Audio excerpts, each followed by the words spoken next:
Of course. Hmm?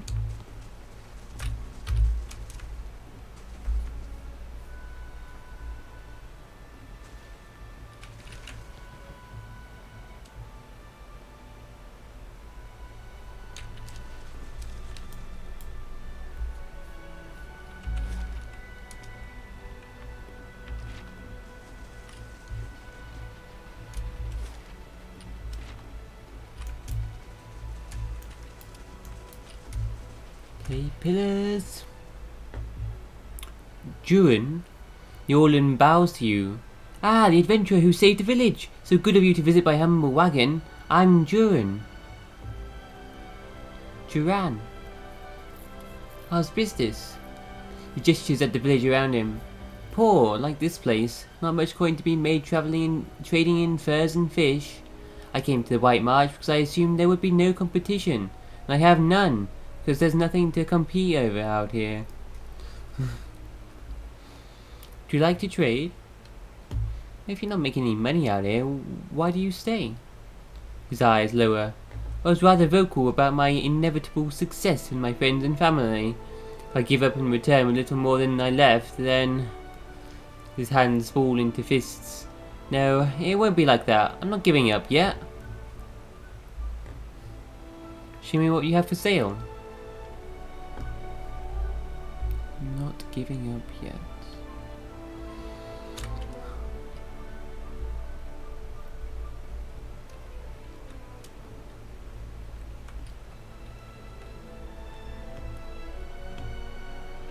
It's 25 defense against charm, confusion. Raiment of Whale's eyes.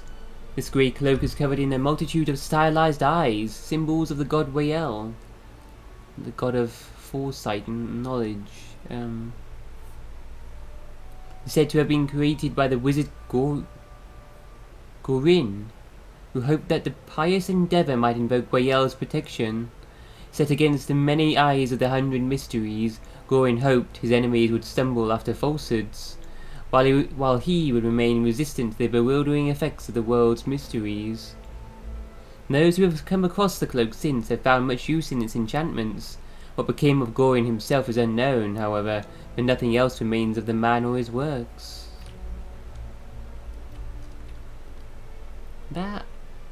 What's that like compared to mine? I've got +2 intellect, but I've got an intellect helmet and they don't stack, so... This gives me defense against charm, confusion. Mirror image when I get a critical hit.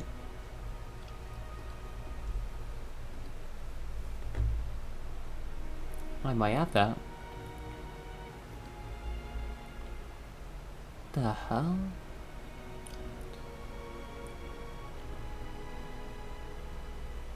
Tundra clothing.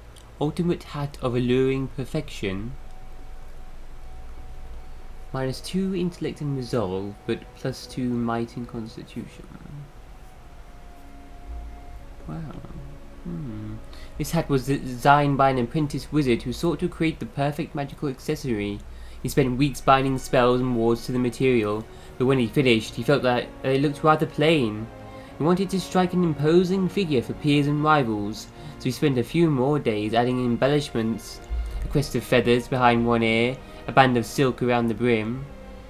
It was an improvement, but it also showed the young wizard how poorly he had chosen his original color scheme. So he spent a few more days experimenting with other shades in tweed, satin and leather. And while the poor young apprentice obsessed over his hat, his peers continued studying spells and hexes. By the time of his first duel, he had assembled a fantastic wardrobe, but forgotten many of his spells. His performance ended his budding career in magic almost ignominiously.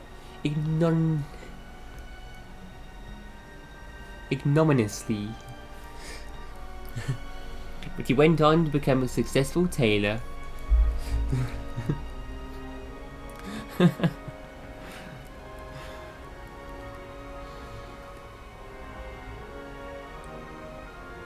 Two might and con, unused to intelligence.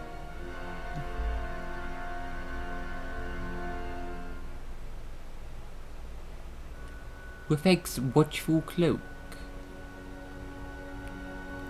Mark 2. Perception +2. And requires 2 more enemies to be to surround you, to flank you, before they get a bonus to hit chance against you. Rufek's watchful cloak.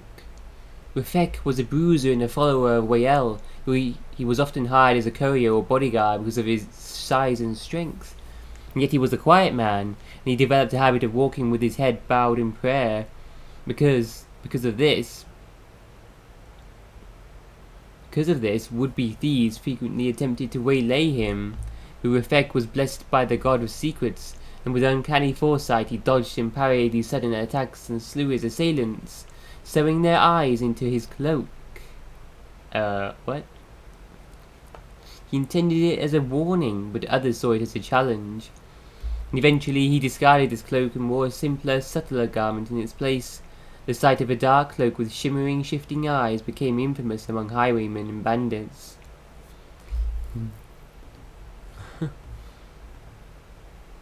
What? The eyes? You just mean the pattern of an eye, yeah, like I say.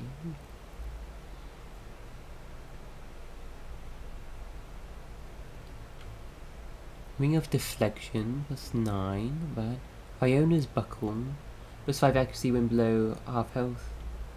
Said poison and disease resistance. This belt bears the mark of Iona, a legendary adventurer who travelled Aeor in search of wealth and fame. And when she was young, she trained at a martial academy in Ozea, where she struggled at first.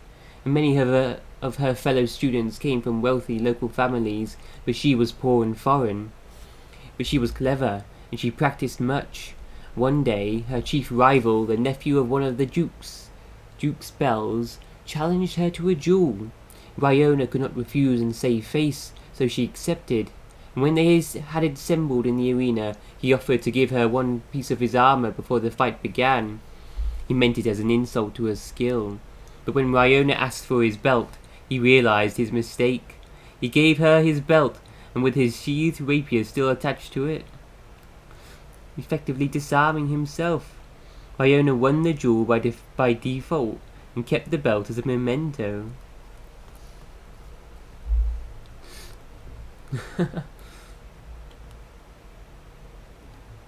Gauntlets of accuracy, +5 accuracy. Ooh. So traps.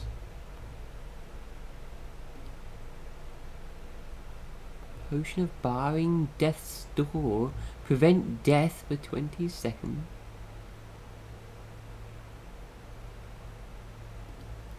Character can still be knocked out.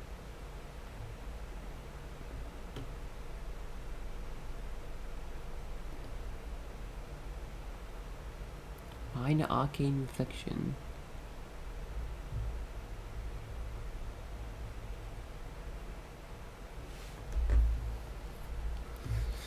You have some stuff there, buddy.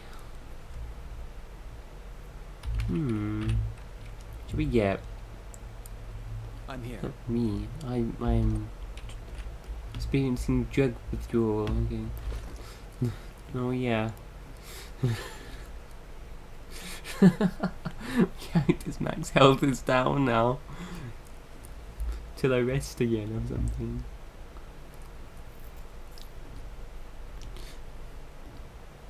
It's 2 intellect. This gives +2 intellect, but they don't stack. That deflection cloak.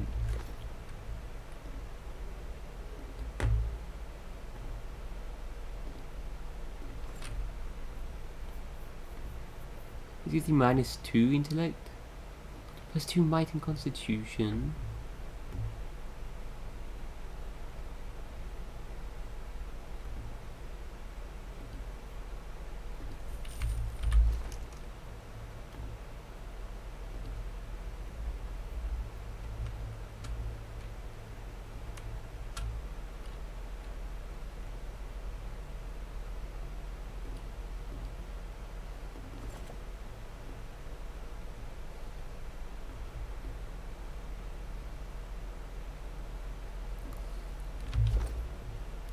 Still have that, yeah. Damn, that's drugs reduced by my damage by loads. Damn. I regret taking drugs.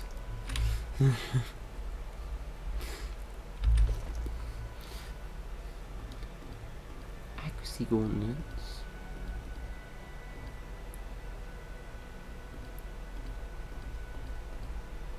What's he got? Dex gauntlets.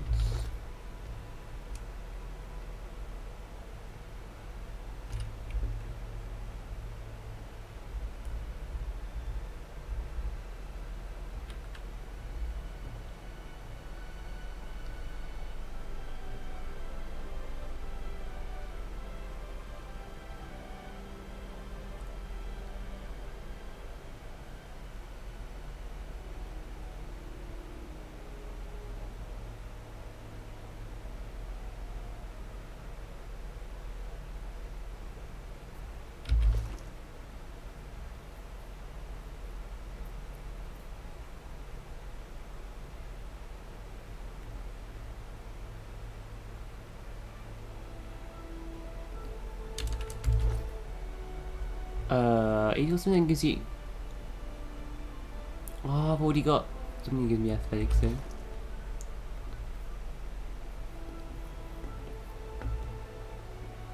Okay, nah, get away. Wondering if I could actually do that thing again.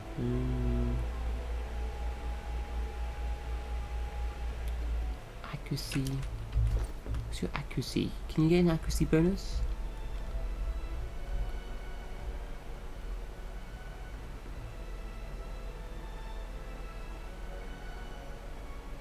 Ooh, accuracy bonuses stack. What's he got? 2 dexterity from his gloves. He's getting 2 dex from his belt. Could swap out, take that off, and it won't affect anything.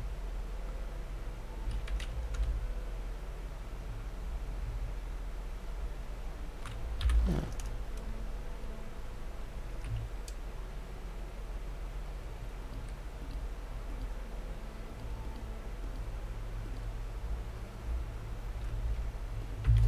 I need to look if I've got any suppressed stuff.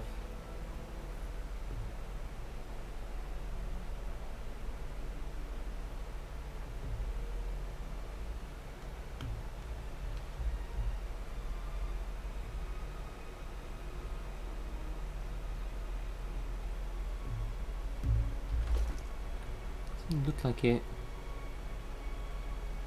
What have might? Accuracy?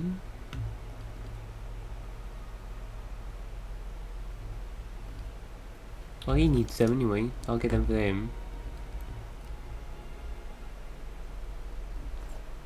They're cheap and pretty good.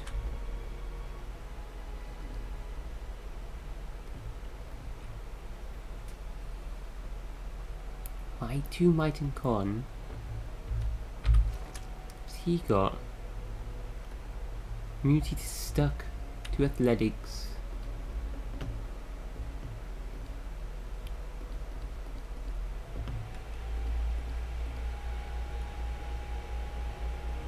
Get him something, maybe.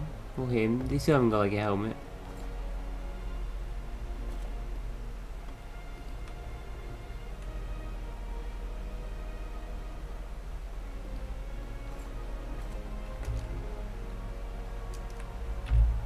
He gave him some good armor as well. Still got crappy stuff. 2 dex gauntlets then. What about him? Has he got a dex bonus? No.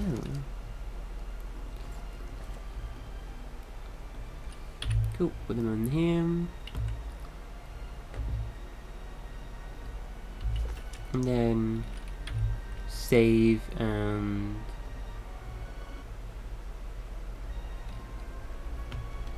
get that hood.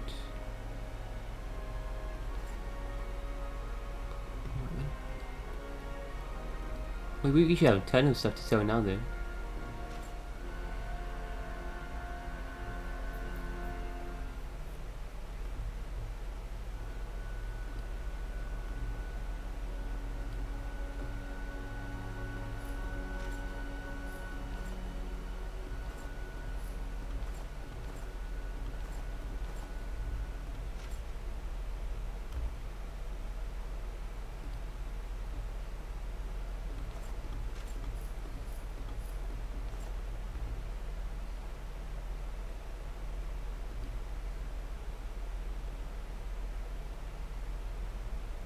Exceptional Brigandine. Brigandine.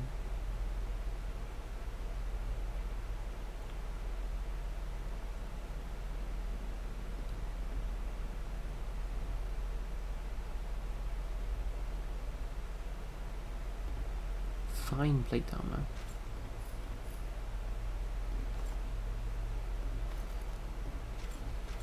Keep one exceptional road.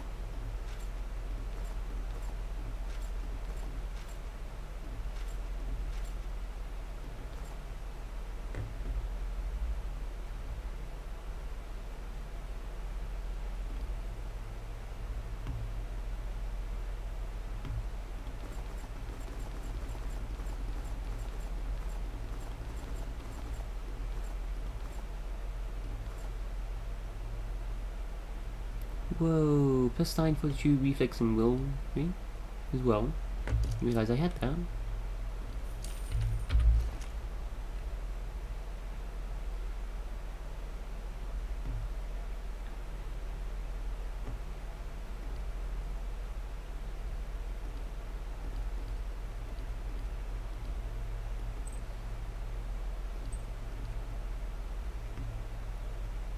Where's that thing go?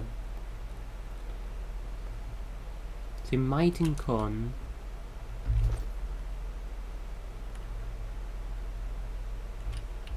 Constitution from his plate armor.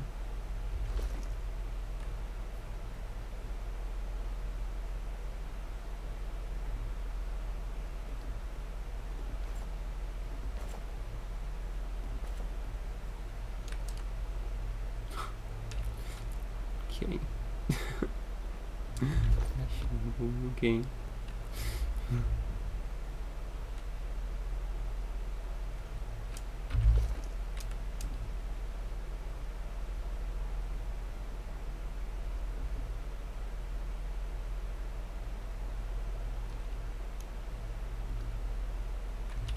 But him, he's gonna boost might.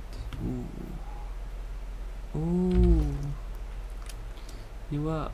Keep that. I'm giving this to our buddy over here. What the hell is that with this like multicolored fashionable?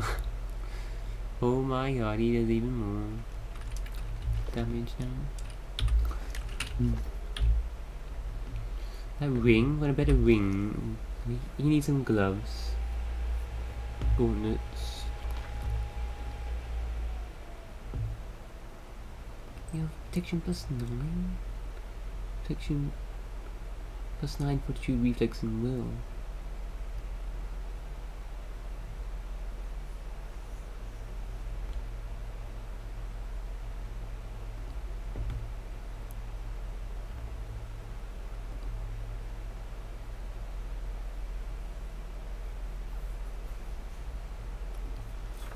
You go again, will plus 9. Yeah, you need will. Oh, he needs will, really. Plus extra damage against spirits and vessels. Deflection plus 9. Give you the better one now, though. It's you, they charm. I need to get you a bell. It's still got. You get stuff for different people.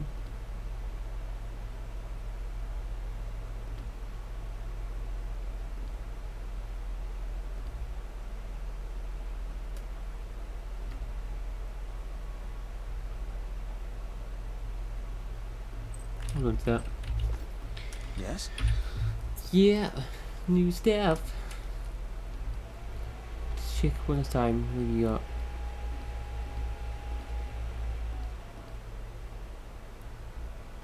This buckle. Nah. And this thing, plus 2 to perception. Is that even useful? Contributes to accuracy, hit chance.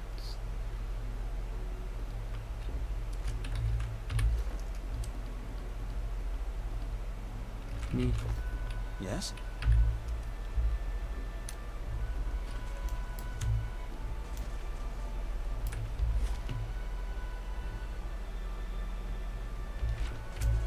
Wait, let's finish exploring this town.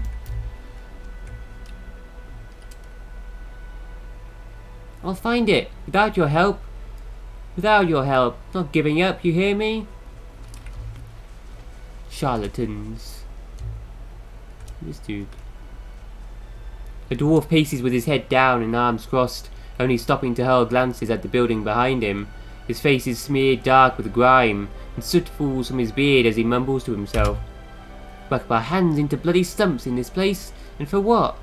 Kicks at a mound of dirty snow. Start with nothing, leave with less. He extends his arms out.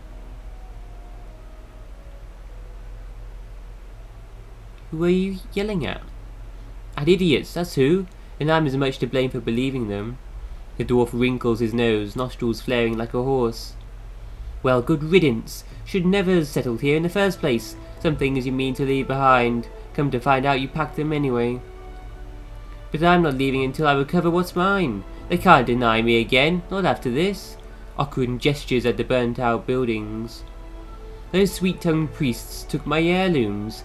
Bury the memory of my past, they said. Now I don't have even that.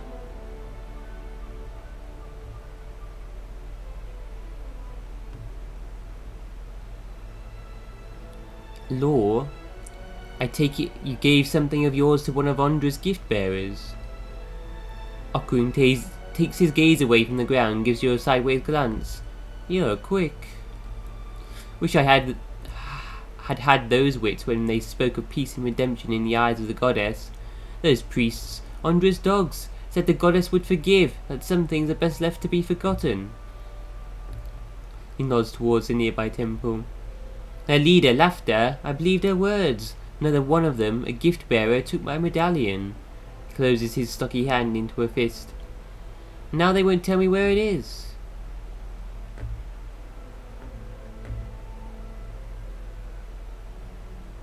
Why won't they tell you? Because they think they know better, that's why. Said it was the only way I'd forget. Did you give anything else to the priests?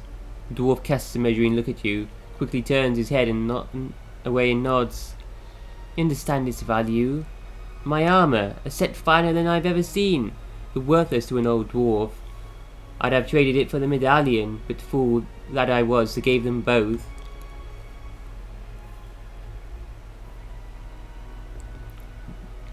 What did you want to forget about your past? That was a different life, better days, until... Ockran closes his eyes and shakes his head. Motes of soot fall onto his hunched shoulders. It's my burden to bear, not yours. I thought to cast it away, but the memories I lost were all the wrong ones.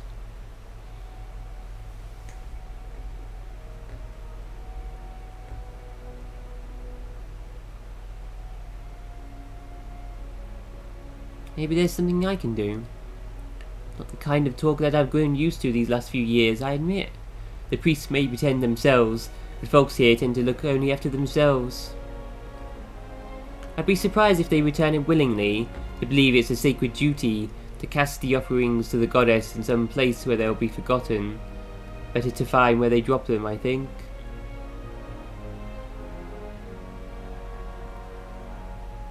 Tell me about this medallion you want to recover. It belonged to my sister. It was just a pretty trinket to her. To me... The dwarf casts his gaze down. She was the last of my family. Least that she still acted like my family to me. What's Laughter's role in all this? She leads the group of She leads that group of crows. I said cows. It took over the temple as folks started to leave. Came to unburden those that sought to forget their misery here, they say. I'll try and find your medallion, Ockran. I don't expect luck to grace me now, but if you find anything, I'll be here, count on that. Gives you a vigorous nod.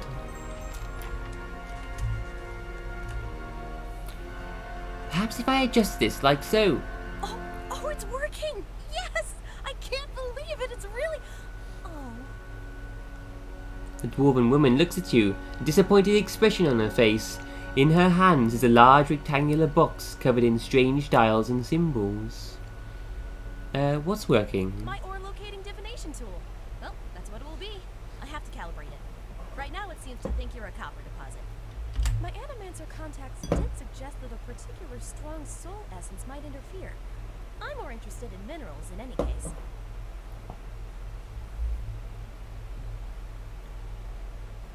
Maybe I do have a strong soul. I suppose that's possible. It's not exactly what I'm looking for, unfortunately. He smiles. What are you looking for? I'm trying to recreate the instruments that first led the Pargrim dwarves to this mountain. This is my latest prototype. He holds up the metallic box. Centuries ago, dwarves carrying tools just like this one followed their readings to what is now the battery. If I can recreate their work, then I may be able to find ore deposits elsewhere. I was hoping to test it, but my arrival was delayed by word of the ogre attack. I haven't been able to find anyone to venture up the mountain since. I could go up the mountain for you. Really? That'd be wonderful. I just have to adjust the device, you see. Her hands move swiftly over the box, adjusting knobs and dials. It should point you toward metal deposits. We already know the battery rests on some rich veins, but I was hoping to get a reading of the surrounding mountainside. If you can follow the readings to ore and bring back a sample, I can use it to refine the device. Thanks ever so much for this. He hands you the box. I hope you've had some luck, and do take care with that device. It has a few rather delicate components.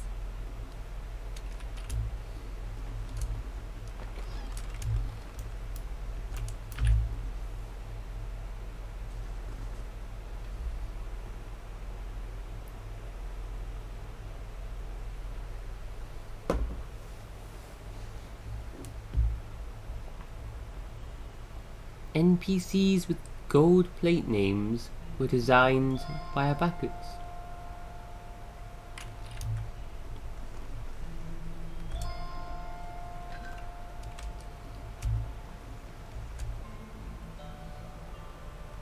Carvings dedicated to Andra adorn every inch of this large wooden chest.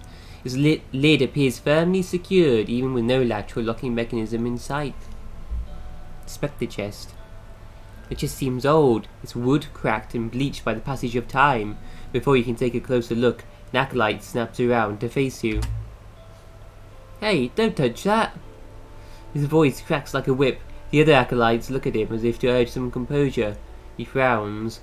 I mean to say, that's sacred to Andra. Please, leave it alone.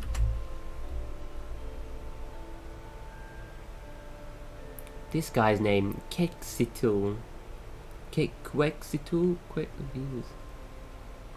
Laughter. Veins course under this woman's pale skin like icy fissures, yet when she speaks, her voice flows warm and soothing. Andra welcomes you into her embrace. Her features soften with compassion. We're here to ease the pain of your past, ready to take your burdens. With a thin smile, she nods. You let the goddess help with your hardships, of course. Tell me about Andra. Andra is the goddess of redemption, deep like an ocean and gentle as a mother.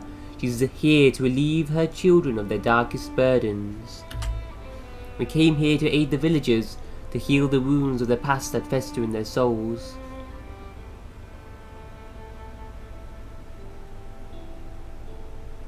I thought Andra was a goddess of loss and mourning, not redemption. That's the priestess crosses her arms and shifts her weight. Common notion. Others may believe so, but the goddess's mysteries are profound. Her true power lies in redeeming your loss and regret. Was there something else you wanted to talk about? You're just scamming the village. Want to know about the gift bearers?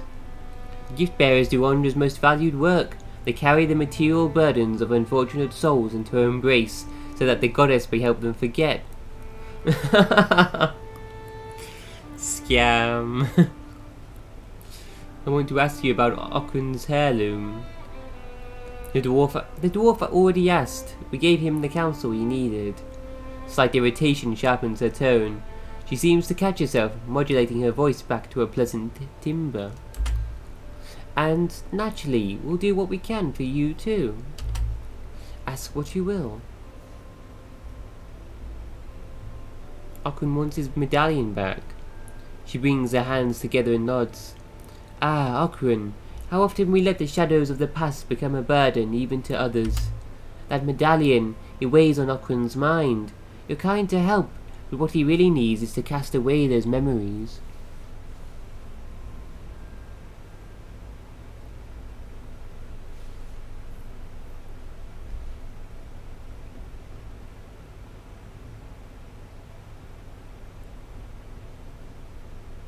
Isn't that for him to decide? He did. He understood the solace that the goddess can give to those like him. It was explained to him that many have second thoughts, but one does not withdraw something offered to a goddess.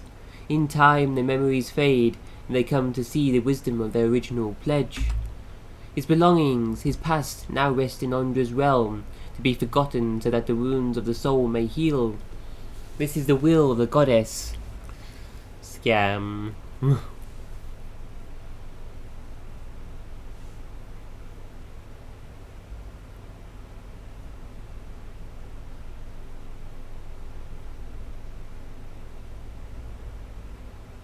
Her will flows in tides. Maybe Okrun still needs the medallion to discover how to forget.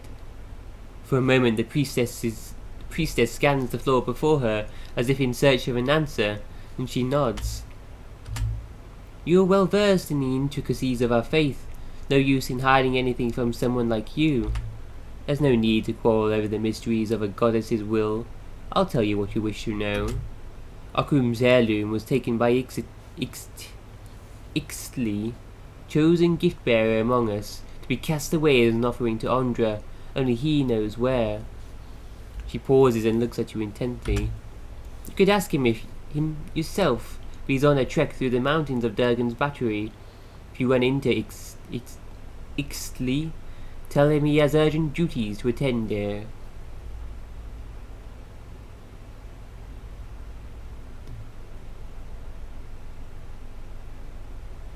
It's hard to believe that only the gift-bearer knows where Ondra's offerings are cast away. Is it?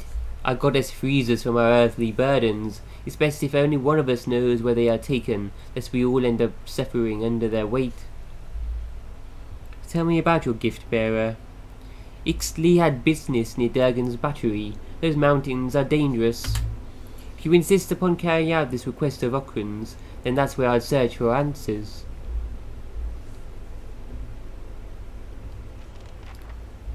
Farewell, Mr. Scam. Hey.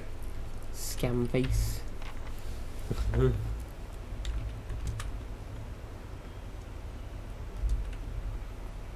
Quexitil. A young man dressed in sturdy leathers glares at you. The creases in his face, tanned despite the scarce sunlight of the region, suffer a slight twitch as you approach him. I've got nothing for you. Speak with laughter if you must. Turns away and his nose wrinkled.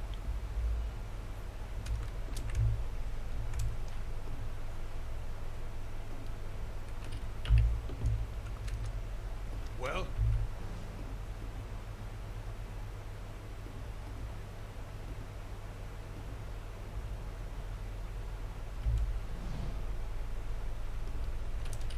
Save. Loot. You reach out to open the chest. Yaklai reacts immediately. As I said, only faithful of the goddess can touch it. The will of Ondra protects it.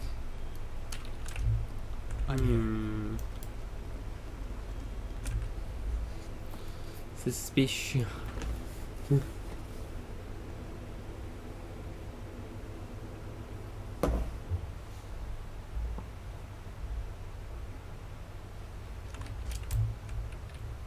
As you step outside, the heavy wooden door of the temple slams shut behind you. You hear someone barring it from the other side. It sounds like the priests have engaged in an agitated conversation. You get the sense that they are discussing you. But you're also certain that the door is too thick to eavesdrop through. Although there may be other places nearby where you'd stand a better chance. Can't believe this, how could you? The wooden shutters of the temple's window close tight, muffle a set of voices coming from within the building. You can't quite make sure of the murmur, but cracking a shutter open would likely help. A rusty iron latch holds the window shutters closed. With care, you should be able to unfasten it without being noticed. Unfasten. You carefully begin to lift the latch from its metal hook. Halfway there, the rusted iron resists with a screech, and you freeze, listening to the voices in hopes that the priests didn't hear. But their conversation continues uninterrupted. Pour some oil on the latch. You grab the latch and apply just the right amount of oil, nudging the metal until its rust gives way without a sound. And carefully you pull the window shutters open enough to let the voices flow through. You hear a man speaking, his tone agitated. "You do that? Hope the mountains will do it. What if His sentence cuts, as if the man were speaking to all sides of the room. Suppose he tells them instead. What then? You recognize Laughter's voice responding. Why would he? And with all those dangers near the battery, our gift bearer won't delay. I expect the man interrupts her. You always expect. Look where that's taken us. A dying village, ogres at the walls, Ixtli's not back yet. Now I have to do his His voice drops and ceases, muffling what he has to say. After a moment, Laughter replies, Do you think I wanted this? I could have known in advance? A pause ensues, its tension growing until the priestess's voice cuts it in half. We can't wait for him. We must fish out the last batch quickly. After that, we'll decide. The man responds in a broken voice, barely audible. You only distinguish the last words. In that russet wood pond. I'll go. The exchange seems to end. Cautiously, you step away from the window of Ondra's temple. Russet wood pond.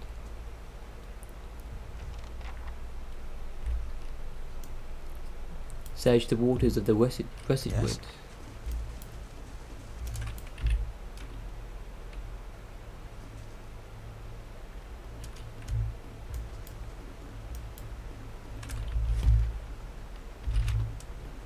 Fresh fish, freshly caught. Fresh fish, freshly caught.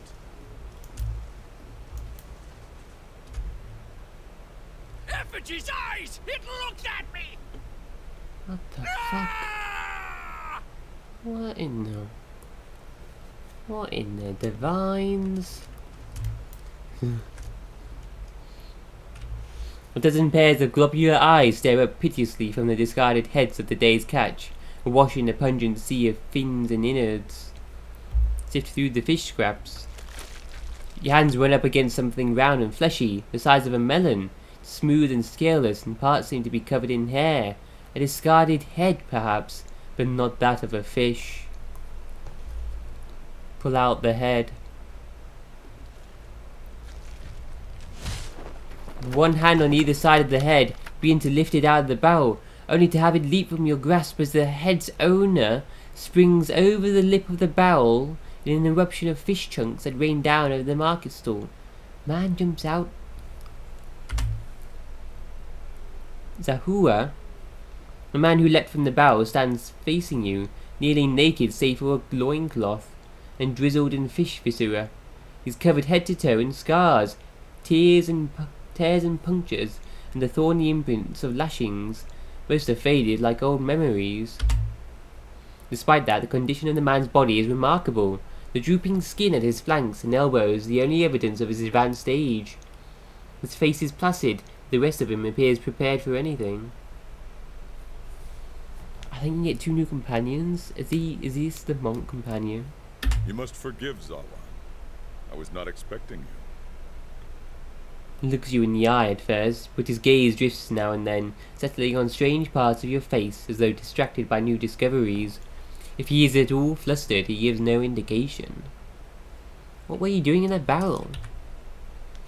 Zahua scratches behind his ear, dismayed. Resting my eyes, I thought. Waiting for the Malkachoa to bring me insight. He shakes his head. It would seem I dozed. Good thing my master was not alive to see it. Zahua blinks, leaning in to get a better look at you.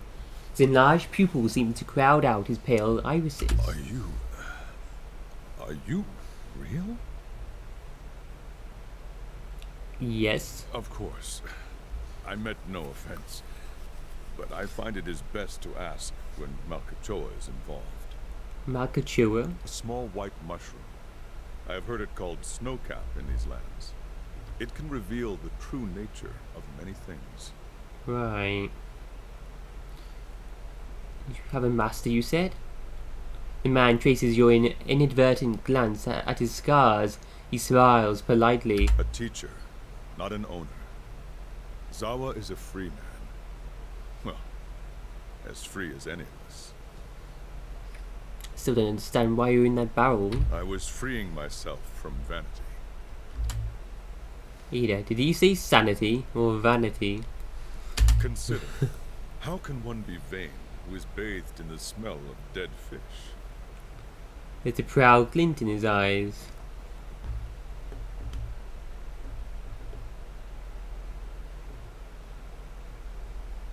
Oh, the scars are probably just as effective.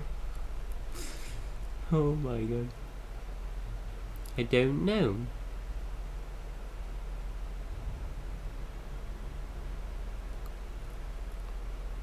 It helps to be this handsome. Hard to argue with I that. had the idea when I passed this way earlier. I am pleased with the results so far. Smiles at a woman whose head is swiveled towards him as she passes by. Look of revulsion on her face. Distracted, her toe catches on a stone. She nearly falls on her face. He claps his hands together.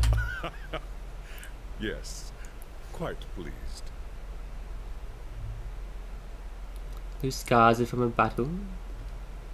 Zawa glances down at his body. From battle, yes. I left them upon my enemies. He points at various patches of crisscrossing scars. These were struck against fear. These against pleasure. These against hatred. Those down there against greed and doubt. And these, He points to his face. these were for vanity. You made all these scars? I cannot take credit for all of them, but I did most of the good ones. His mouth perks. I put them there in battle to remind myself what is real and what is not. Our worst enemies are inventions of the mind, pleasure, fear. When we see them for what they are, we become unstoppable. And are you unstoppable? I feel I have been close, but never for more than an instant. In the moment when the pain is sharpest, the world becomes clear. In that moment, I am a match for anyone. He gives a slow, assured nod. Your wounds must have caused you to suffer greatly. Of course, I am fortunate to have suffered so much. If I did not suffer, I would not aspire to free myself from it. I would wander from one unfulfilling goal to the next. More wealth, a better station. My soul would wither. But to search for a place beyond suffering's reach is to nurture the soul, to harden it against the elements. He clenches his fists in illustration. Suffering is the greatest gift the gods have given us. Their most beautiful, perfect creation. It is the hand that turns the wheel. His eyes gleam as though looking upon an old and beloved friend. Do you often smear yourself with fish? Gods, no. What a way to travel the world. The usual way is to smear yourself with the ashes of the dead. But they do not burn their dead here, so I have to make do with what the land provides. He sniffs the air. And cold seems to conquer the smell. Even now, the scent hides itself. Disappointing. Don't seem like you're from around here. I was visiting a monastery not far from here. I found it empty, but I met a messenger as I left.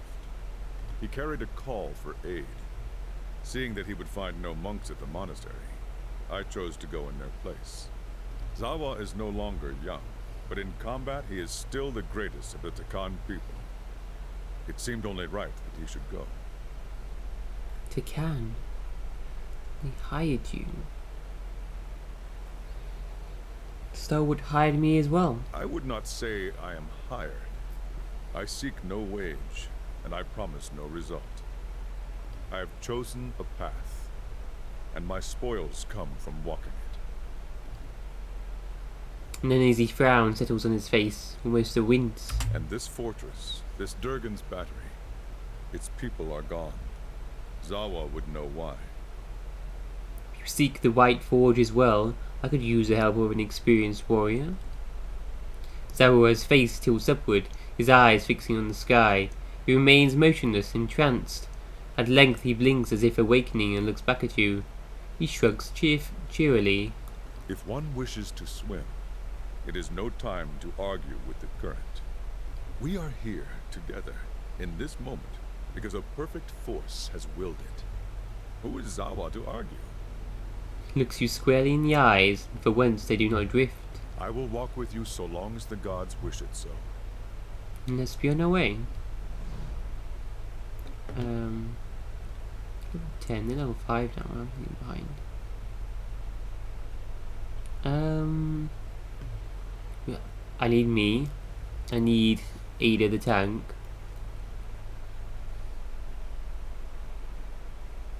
I need Rogi.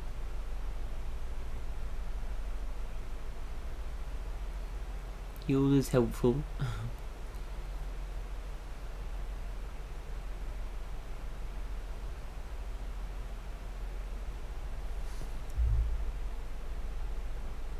Safe Can. travels. Really? What? We're okay?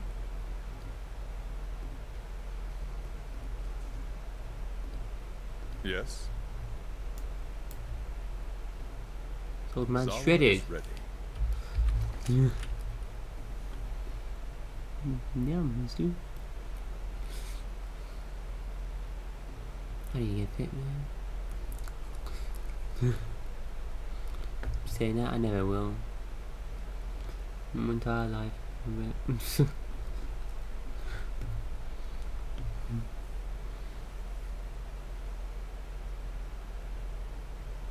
Whoa. Got so much health. So, wow, more health than Ada. Not much endurance though. Quite a lot still. Oh. Oh, so it's second highest still compared to Ada. Ah, elite. Make a good tank then. Defenses aren't as high, wearing all the armour. Only damage reduction, but he's not equipped out yet though.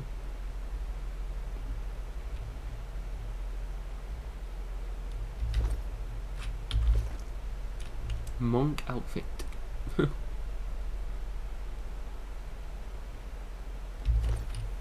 Crazy dude, man.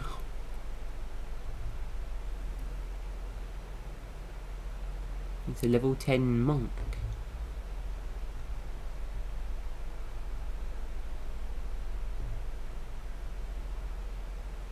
An armed accuracy and an armed damage. Just punch them all up.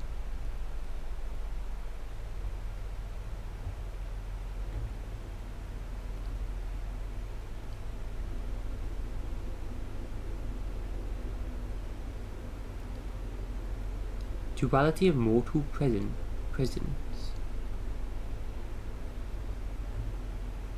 Gain +8 deflection.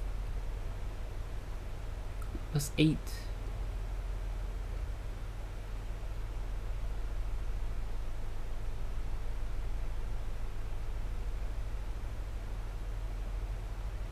The monk gains 2 modal abilities that allow him to switch between bonus to deflection and a bonus to all other defenses, except deflection.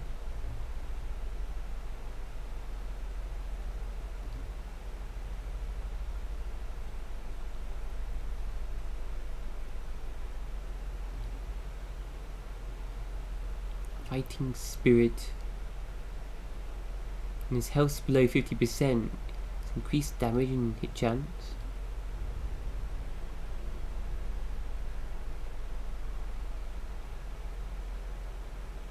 Enemies down.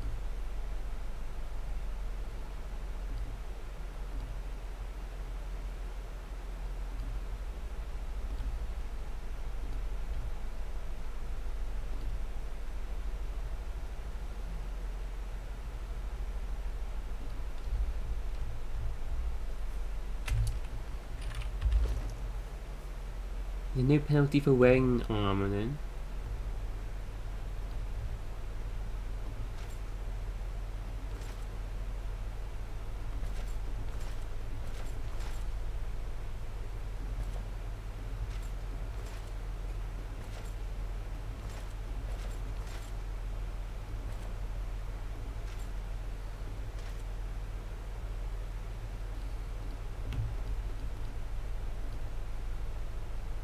Get him some exceptional plate armor. I'll try him out for a bit. I'm here. Monk and put him in plate armor. Seem right.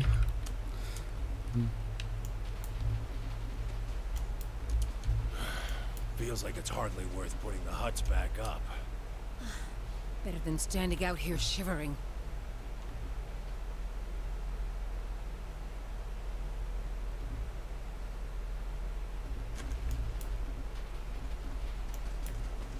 Duggan's battery is haunted.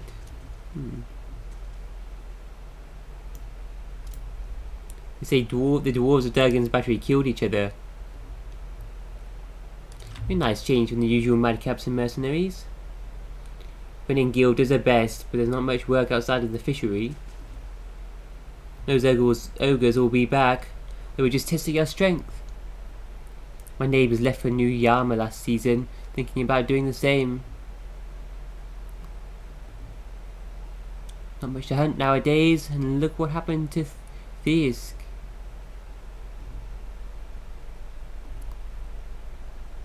Who's at Orland staying at Haferix? He stayed longer than most visitors. If only Aldrich had your reason. That boy's full of nonsense. That trader Ferreira must have hit the same weather as you coming to town.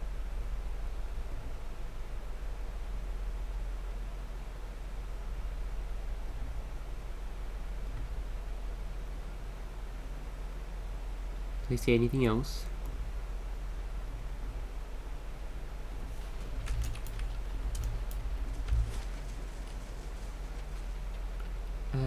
Springs? Yeah.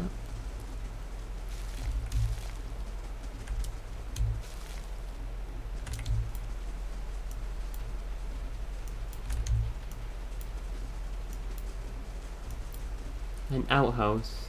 This guy's waiting in the cold to get the toilet. Look at this.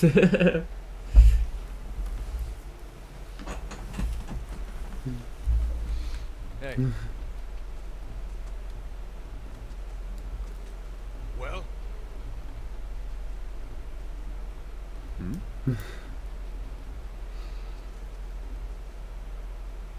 What?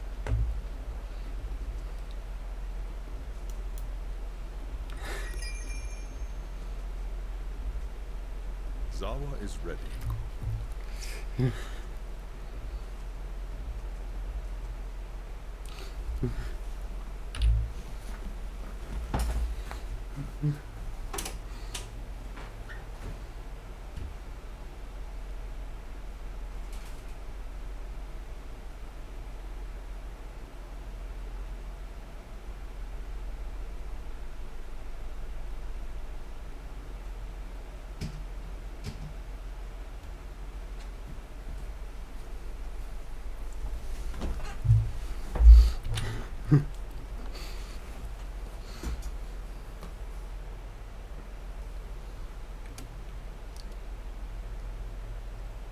Let's screenshot this.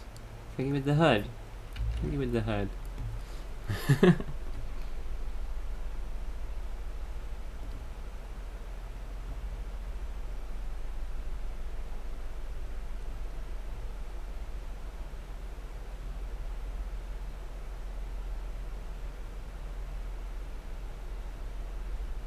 Control H.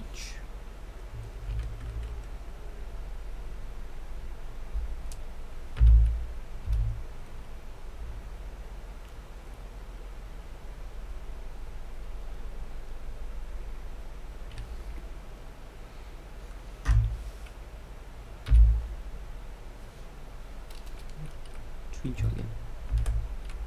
Wait, Steam.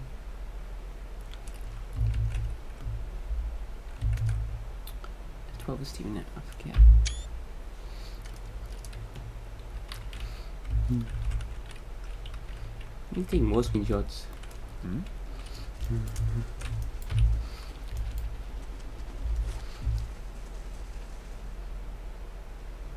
Who's that? Maniha. Any more eggs? Need I'll do some fighting. Huh, that's what I get for asking directions in the middle of nowhere. Say, I don't suppose you've seen any mysterious old buildings in the mountains lately, have you? You. Your Mara wears an assortment of bangles, bands, cuffs, and chains as thick as armor. She watches you with a raised eyebrow and eyes gleaming with mirth. You mean Durgan's battery? No, but I've heard that name a lot around here. I'm looking for the Abbey of the Fallen Moon. It's an obscure temple dedicated to Andra. Why are you looking for the Abbey? I'm a gift bearer. My job is to gather tokens of things people want forgotten and surrender them to the Lady of Lament. Best place to do that is the Abbey of the Fallen Moon. But gift bearers usually dispose of tokens in the sea. Why are you going to the Abbey? Well, you throw some things into the sea and maybe they wash up on shore one day. But you want something really good and forgotten, you take it to the Abbey. She nods. You're a gift bearer with a dual wielding a giant axe and a sword. Ada stares at Durance with a half-crazed look in his eyes, scratching his beard in contemplation. His smile broadens as he thinks. Oh, Jesus, Durance!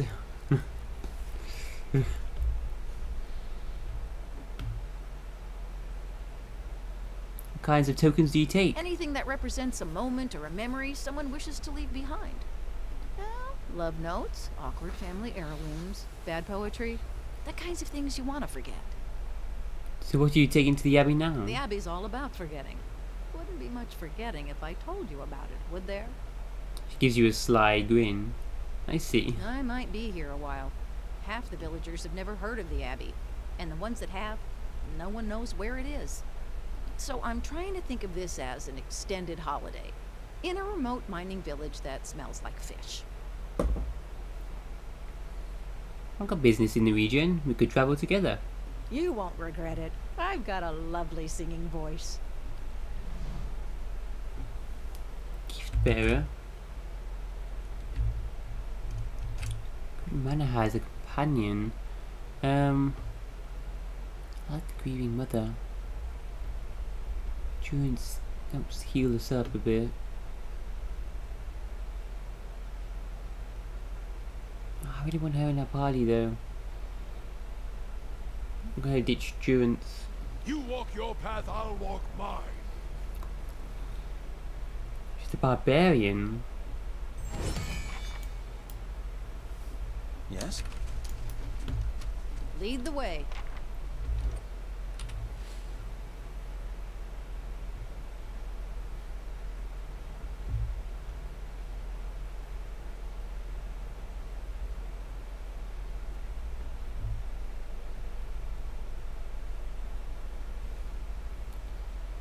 I have to buy you guys armor though. With barrack shout, fear enemies, yell,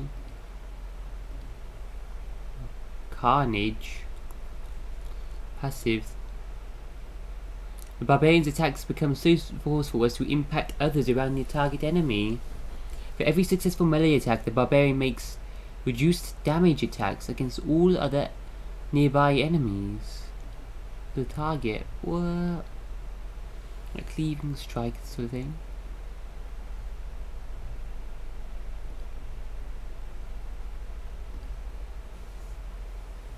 Once per encounter, you can regenerate loads of endurance, gain a bit of armor,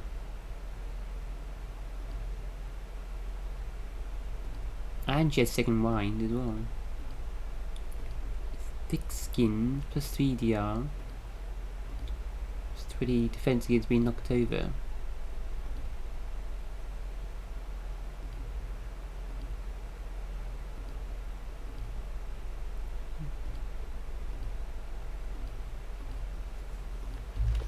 try just taking these with us for a little bit.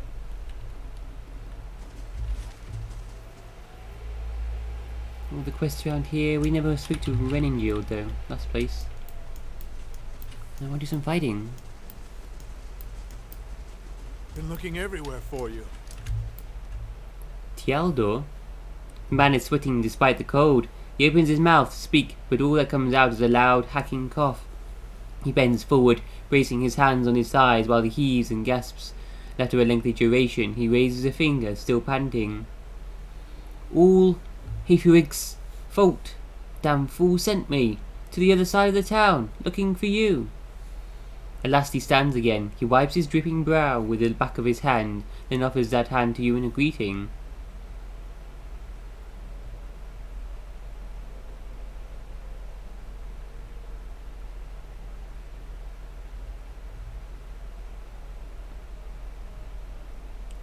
You know, I think I'm coming down with something. I'm probably contagious.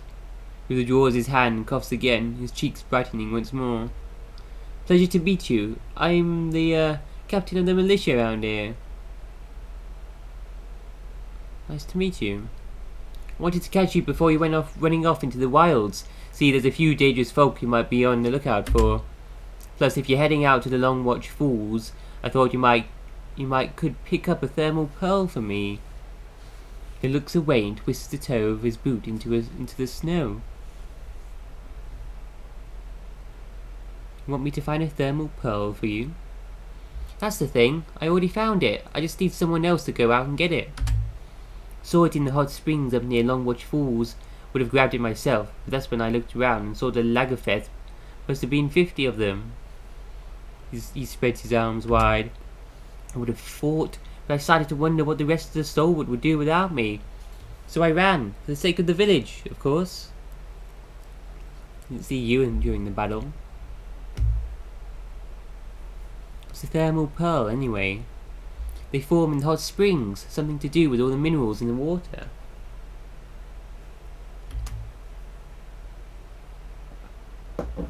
Smell kinda funny, but they're full of minerals, just have to crumble them into a pint. He grins, and you notice that his gums are bleeding.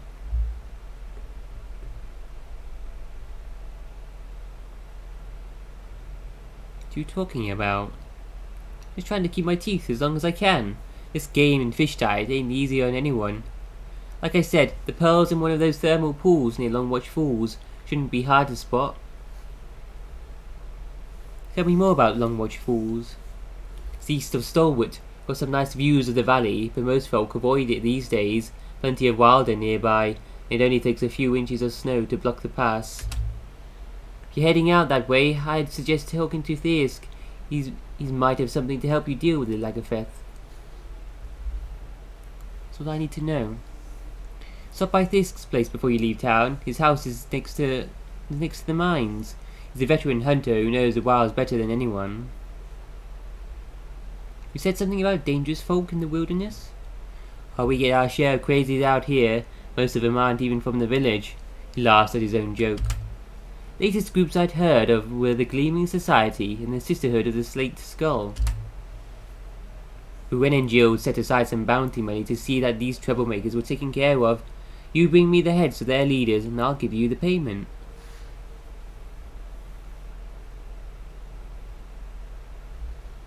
Hear the music inside. Tavern. So cool.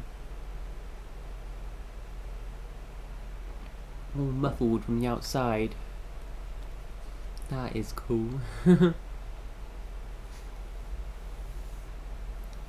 me more about the Gleaming Society. Crazy pack of radicals that wants to topple governments and kill the wealthy. Makes the War of Defiance look like a food fight. Duke Ivar and the Regent of Red Ceres both declared them illegal, which is probably the only thing those two would agree on. Anyway, check Longwatch Falls to the east. That's where they were last seen. Who leads the Sisterhood of the Slate Skull? That'll be Metzler. All of the other members of the Sisterhood worship Barath by sending as many folk back to the wheel as they can. God of Death. He shivers. They've been poking around Durgan's battery, and Rael only knows why. You can understand why no one around here was pleased to hear about it. Passed through town recently. Didn't stay too long, but they stopped at the Temple of Ondra. You might see if Laughter knows something. Well, they've locked me out now. You come across them, be careful. They're unpredictable. Let's talk about something else. Okay. Thanks, Theodore. Stop by this place before you leave.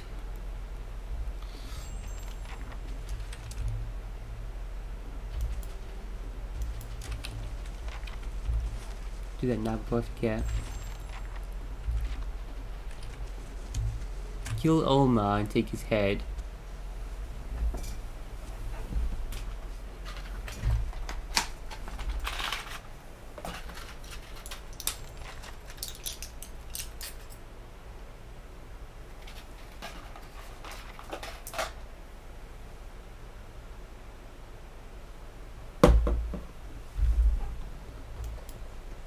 Watch yourself on the mountain. In these lean times, everything looks like prey to something. Coming to your elders for advice, is it? What can I do for you? Theodore said I should talk to you before I head out to Longwatch Falls. And good thing you did. Hot springs north of the road are cooling with Lagufath. I'm surprised Theodore found himself out there. Thing to know about Lagufath is they're fast, tolerant to cold too, so try another angle of attack. Something seems to occur to him. He pats his pockets, clenching his pipe between his teeth. These will come in handy. Use them if you get into trouble. He hands you a few sealed bottles. The old hunter looks you up and down, puffing on his pipe. Give you 2 potions of mirrored image. If I'm being honest, you may not even need them. You handled those ogres well enough, and you look like you could hold your own against these Lagufath too. He taps his pipe ash into the fire pit. Thanks, Thirsk. Thirsk only inclines his head in acknowledgement. I like him. He's a bro. What was it? His name, Dwarf from Wrath of the Righteous. He was so great.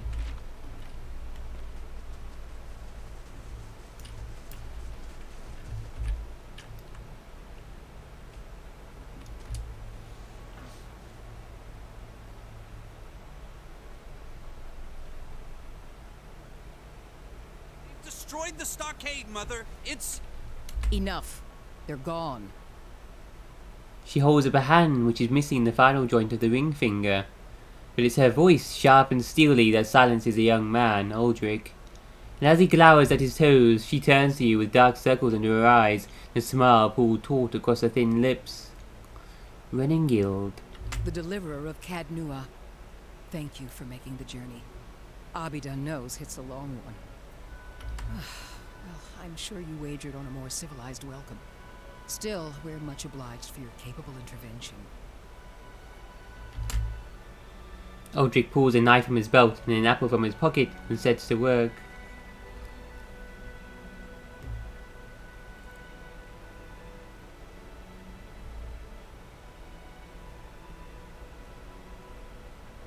It's an honor to be called here. It's a job that he's doing, and that's what I'm here for. Then far be it from me to waste your time with idle chatter. She folds the map in her hand and with a quick and merciless pinch. Stalwart isn't much more than a grease stain on a map. What roads we've got in the White March are basically tracks in the snow. And for every trader or adventurer that comes through, 3 of our own leave for good. But it weren't always so. There was a time when kings and queens sent their firstborn to these mountains, when the White March was the envy of empires. Her eyes shine, and for an instant she looks like a much younger woman.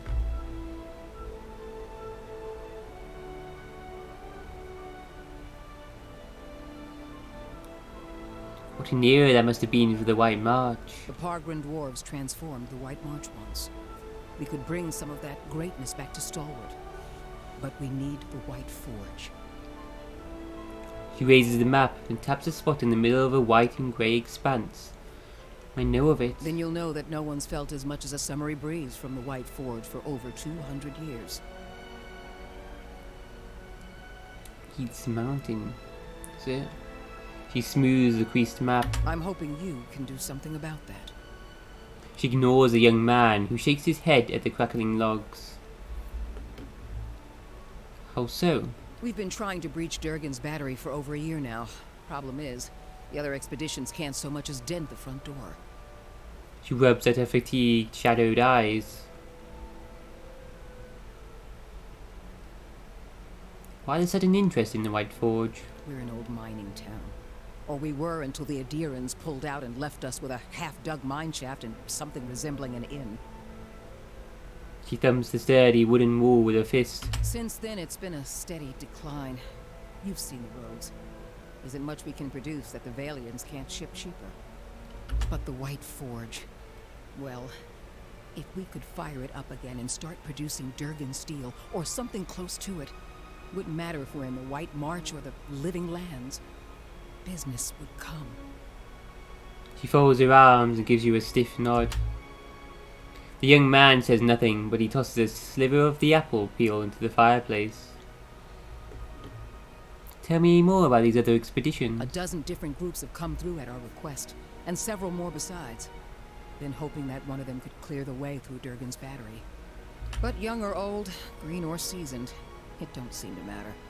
They cast their spells, chisel at the door, and search the grounds until they've worn new treads into the old stone. The lucky ones eventually go home.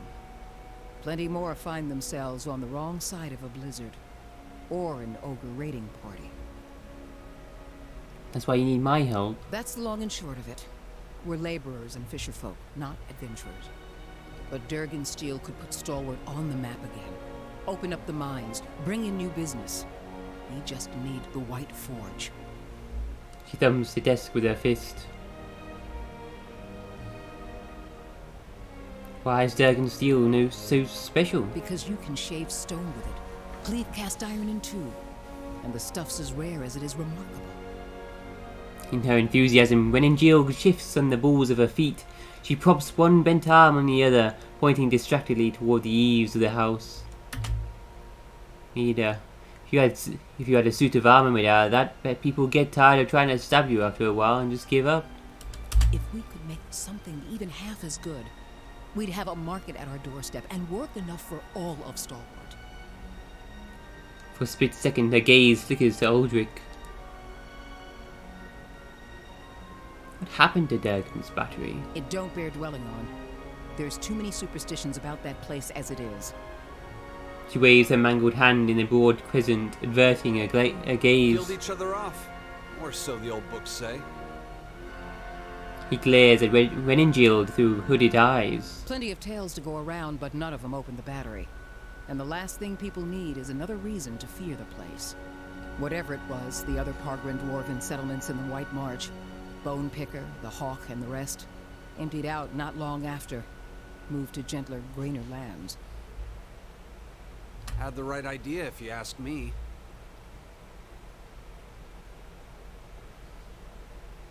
How is it no one's gotten into Durgan's battery yet, though? Where should I start? Ogres, blizzards, or sheer damned inaccessibility? It ain't for lack of trying, I'll tell you that much. Got untold riches in Durgan Steel lying just inside, and never mind the White Forge itself. The Adirans who first settled Stalwart tried to crack it. So did the Valians, and every other cocky adventurer with more metal than sense. She folds her arms, shaking her head at a pitted floorboard. But the place has a funny way of sealing itself up. Front door stays shut, the tower entrances are clogged with rubble, and it's been impossible to blast a way in. Renengiel trails off, and for a moment the room is silent, but for one popping and cracking of the fire. Why do you need the White Forge to make good steel? Finally, someone talking sense. He raises his knife and half-peeled apple to the fire in a dramatic gesture of exasperation. Durgan Steel wasn't just good. It was some of the best. We need the best if we're going to keep Stalwart alive. She glares at Aldrich even while she speaks to you. No one alive today has seen the White Forge, but the old stories tell that it was powerful, glowed white-hot, and gave off a steady, even heat, unlike any other furnace. Let better-schooled folk puzzle over how the thing was built. I just want to see it put to use. Tell me more about the Pargrin dwarves. Pargrin's a word in their language. Means traveler. They've been wanderers for generations, but I couldn't tell you much more. Alright. Any idea of where I should begin? The battery's up the mountain to the north. A good hike away. She jerks her head in the direction of the slope behind the house. Near Galvino's place, huh? Aldrich says it in a breezy tone, but Renengild falls suddenly silent, consternation hardening the lines on her face. He smiles and draws his knife across the apple grain. Galvino? So it is. Though I was going to suggest dealing with that ogre camp before anything. Who's Galvino? Mestre Galvino, as the old crosspatch prefers it. Lives by himself and keeps the wilder and beasts at bay through sheer foulness of his temper. She means to say he's a skilled smith and animancer, who's lived in the shadow of Durgan's battery for over a decade. He looks over his shoulder at you and Renengild. And he butters his bread on both sides and fits his left shoe before his right. But that's neither here nor there. She crosses her arms and crumples the page in one tightening fist. Seems odd that he lives out in the wilderness by himself. Not doing much worse than any of us. Aldrich speaks to you, but his eyes are fixed on Renengild in sullen mischief. Huh. He wore out his welcome and stalwart. He's better off with ogres and Lagufoth as his neighbors now. Her laughter is a quick, angry bark. What happened with Galvino? Old lunatic finally went too far. And we sent word to the Valiant Academies. I don't like speaking on it, but if you want to get his guff, just remind him that we gave him the boot. See. Ain't nobody here fond of the man, but he's a clever hand and a quick study. It's a fool who thinks he stayed so close to the battery without figuring something about it. You said as much to the last party, and we haven't seen hide nor hair of him since. Maybe they didn't run afoul of Baragon's ogres after all. Aldrich shrugs and turns back to the fire. Just watch your step. Galvino's place is a ways east of the battery, and folk who pass it bring unsettling tales. East of the battery. Tell me about the ogre camp. Belongs to Flames That Whisper, Matron Baragon's clan. Hunters tell me they've been active of late. Hunting elk and otherwise minding their own damn business. He pops an apple wedge into his mouth and chews it aggressively. Minding their own business. Never mind the latest expedition's disappearance, or the broken stockade. He pinches the bridge of her nose, squinting. I'm saying we shouldn't agitate him further. He makes to toss another slice of peel into the fire, but he fumbles and drops his knife. He bends to pick it up, cursing.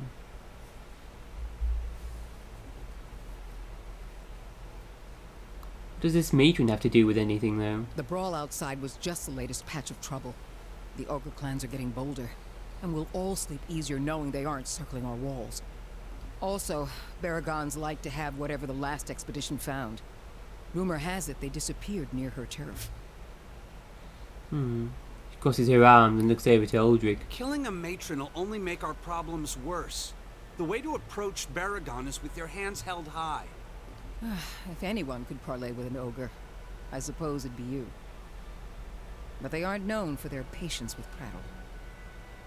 Got it. Good. Before you leave town, stop by the Graves Rest. Most visitors to Stalwart spend some time there, so Hafric and his patrons may be able to give you the lay of the land. Nita, I don't know about you, but I'm parched all of a sudden. Actually, I want to ask you about something. What's on your mind?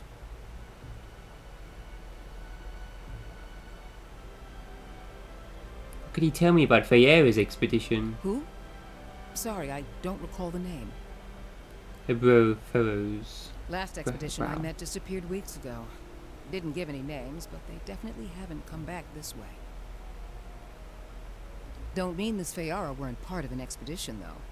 We get groups passing by sometimes looking to try their luck. What's on your mind? Feyera. Tell me anything about the last expedition? They didn't volunteer much, and I knew better than to ask. She scratches her jaw, frowning. I've seen all types charging through here. Professional companies with shiny new equipment as brazen as you please, and hopeless runts with nothing but tattered leathers. But these folk, I don't know what they were after, and the way they looked at you made you feel cold all over. She shakes her head as if dislodging a bad dream. Wish I could tell you more. What's on your mind? What's going on around this place though? A little town. Want to know more about Stalwart? Adir founded us back in their colonial days to supply ore to the Empire. Saw a fair bit of traffic from both sides of the White March then. She rubs the nub of her shortened ring finger. But after the Deerwood claimed independence, Defiance Bay found cheaper places to get ore. Didn't have much reason to maintain our supply routes.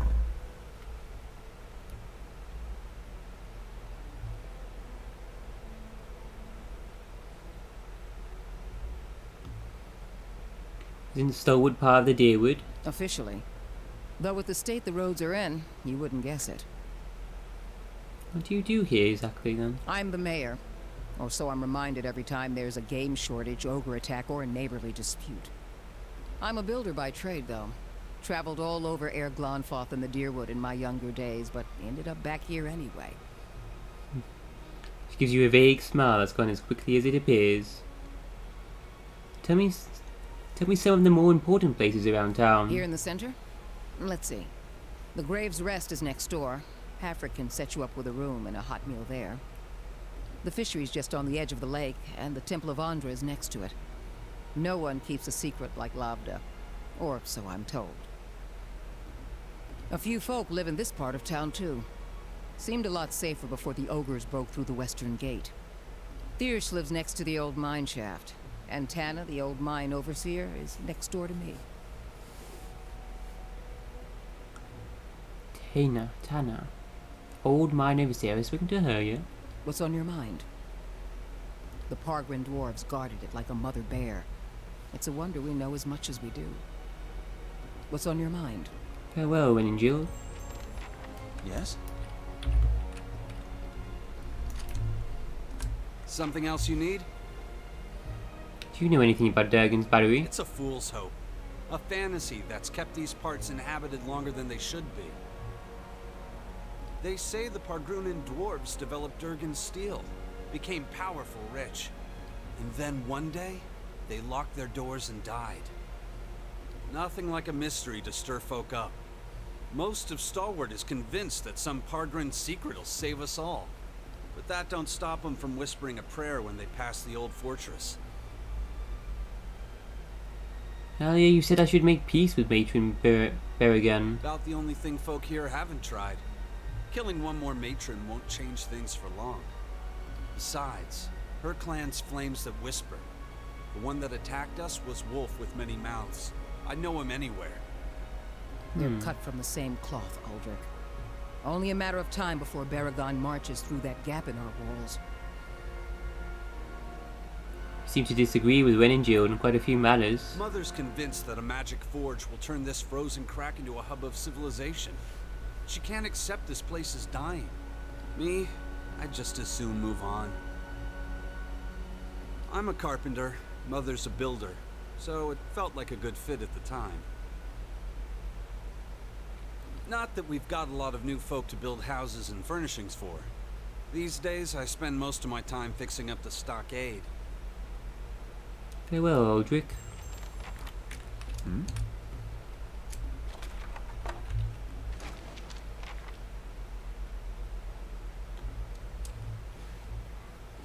Book of Andra. Where there's a pick, there's a way. It's finished. Exceptional pistol.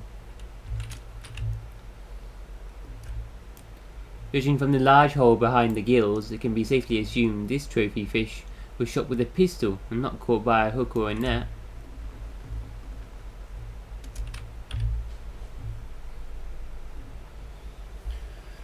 Ooh.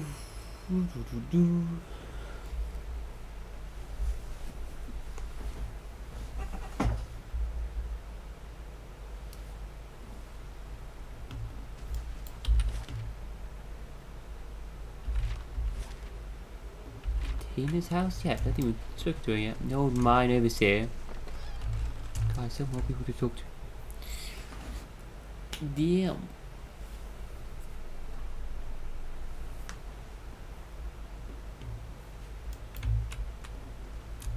Oh, no, we have. Okay, yeah. Got to speak up? My hearing ain't what it was. Did you say something, dear? Got to speak up?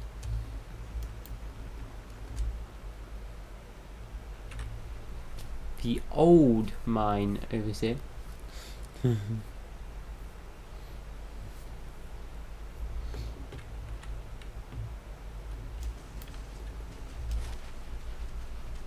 That it? She said visit the Gref's Rest, talk to Haverick before we leave.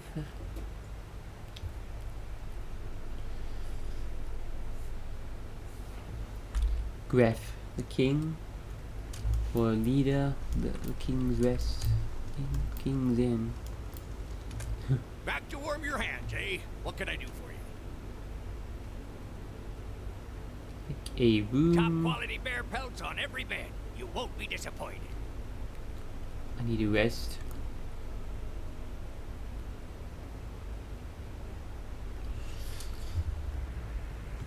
You wake and hear someone stirring, growling. Looking over, you see Maneha twitching and muttering in her sleep. Can't make out what she's saying, but from her bare teeth and the sheen of sweat on her brow, it seems like a very bad dream. Wake up, Maneha. She sits bolt upright, roaring and reaching for a weapon. And Decker. Hell, calm down, you're safe. What? Oh, Her gaze darts around but slowly focuses on you. She grimaces and looks away, wiping her face. oh, sorry. I must have been dreaming. She lies back down and turns away from you. About what? No, it's nothing. Sorry, I shouldn't have bothered you. She pulls her blanket over her shoulders.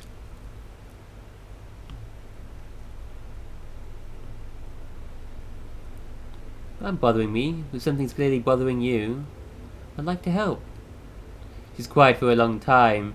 Seems like she's already gone back to sleep, but then she sighs. You told me about your awakening. Ada stirs. Maneha waits silently until Ada rolls over and resumes deep, steady breaths. I guess I've had a similar problem. There's something I remember from a former life. Happened hundreds of years ago, but I remember it like it was yesterday.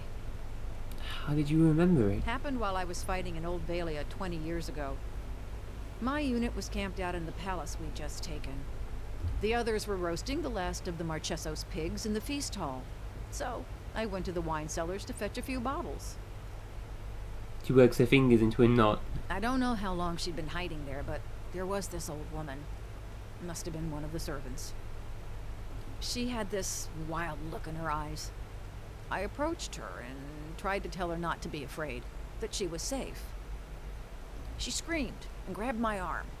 It felt like someone had hit me in the back of my head. I blacked out for a few minutes, and when I came to, she was gone. I took a few bottles up with me, feasted with the rest of the troops. And when I went to bunk, I had a dream. Only it was more vivid than any dream I've ever had. I tasted the sweat on my lips, felt the jungle air on my skin, heard the cries.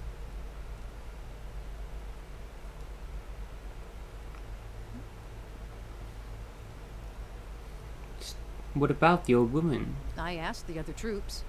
None of them had seen her. Anyway, I laid off the drink for several days, but I kept having the dream. After a few weeks, I thought a change of scenery might do me good.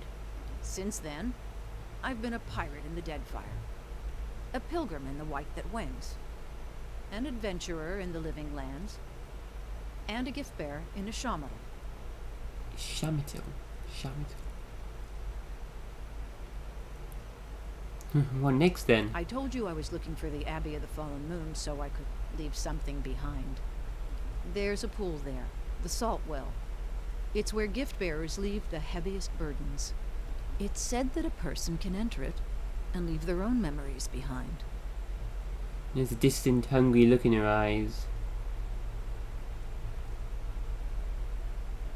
And you would leave this haunting memory in the salt well. That's the plan. What if you lose more than you intend? At this point, I'd gladly give up all my memories if that's what it takes for peace in this life and the next. Wanted to ask you about something. How did you end up in Stolwood? The other gift bearers told me Stolwood was close to the Abbey, so they suggested I asked for directions in town. You mean the other gift bearers don't know where the Abbey is? Like I said, it's one of Ondra's most ancient temples, and their followers aren't really known for their records keeping. That's more than that. You're not exactly dressed for the weather. Well, Ishmatil's flatter's platter. So when the gift bearers told me Stolwood was way up in the mountains, I thought they were exaggerating. Anyway, I hate packing.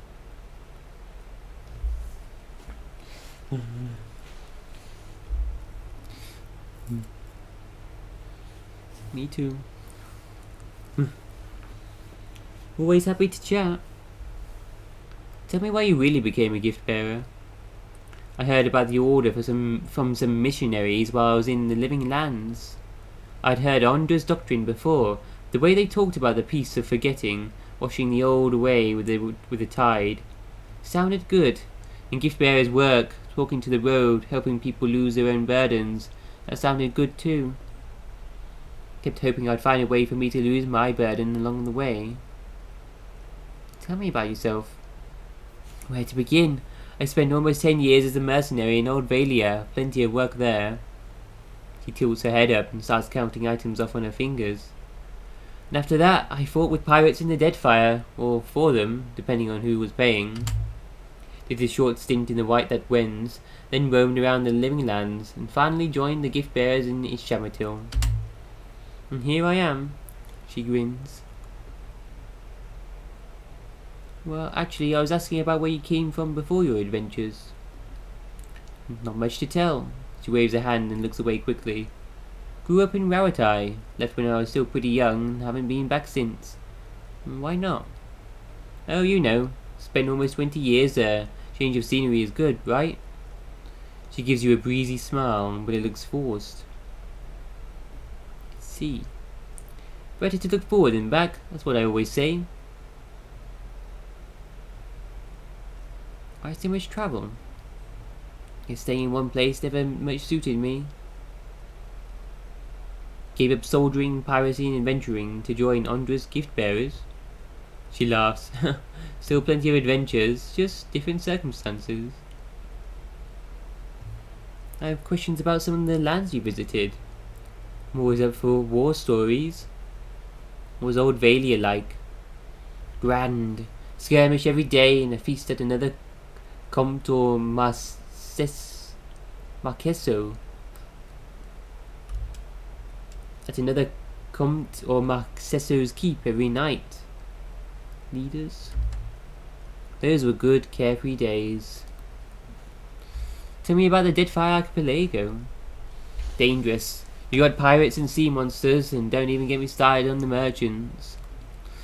I had a good run there, but I got tired of trying to keep track of who had a knife pointed at my back. What were your experiences in the White That Wends? Short. That place is too cold for anything but leaving. Curious about the Living Lands. She laughs. Most folk are. Even after 10 years there, feels like I just saw the edges of the place. You can start the day in a desert, find yourself in the middle of the jungle by nightfall. Everything there is just a little wilder. Goes for the folk as well as the creatures. Part of me misses it still. But you wake up every day knowing it might be your last. I stayed lucky longer than anyone has right to expect. I'm from the Living Lands. Like, wild magic, wild lands. That's all for now. Yes?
Watch Falls. Rusted Wood. Bergen's Battery. Let's do Rusted Wood first then, shall we? Oh, we need to the edge together.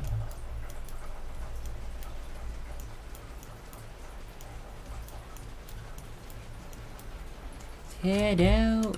Go on an adventure.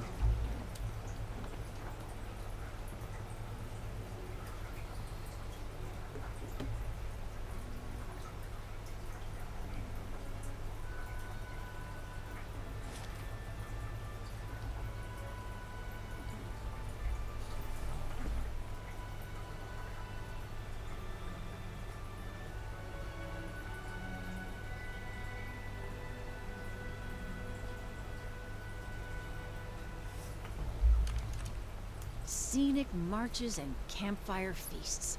Like the good old days on the Valian front. You got any memories like that, Adair?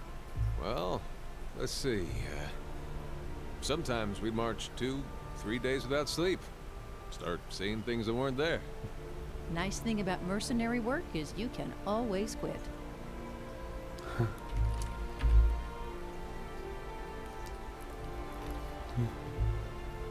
Contractor.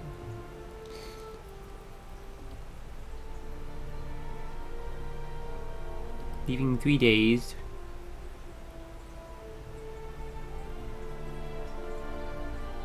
And escort.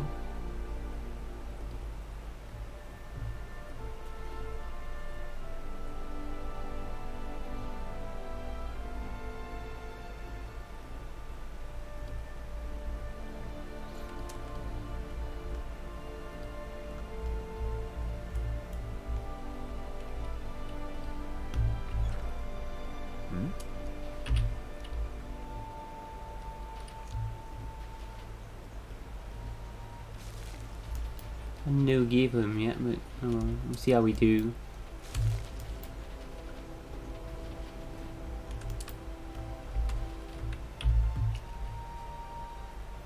Hey. Bitter Spirit. Bitter.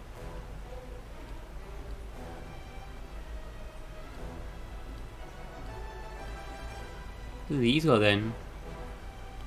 AI on his progress. Disruptor. Monk behaves aggressive but prioritizes spellcasters.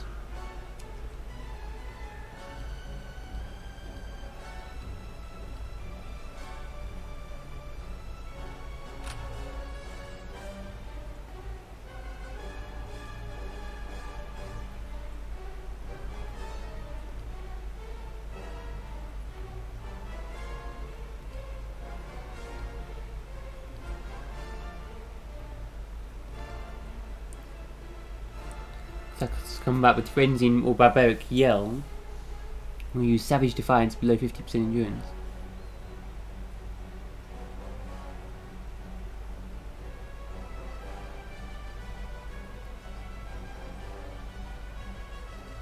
No, just try something for now.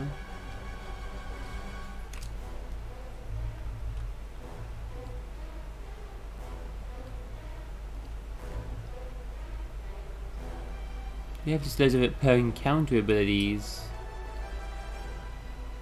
Interesting.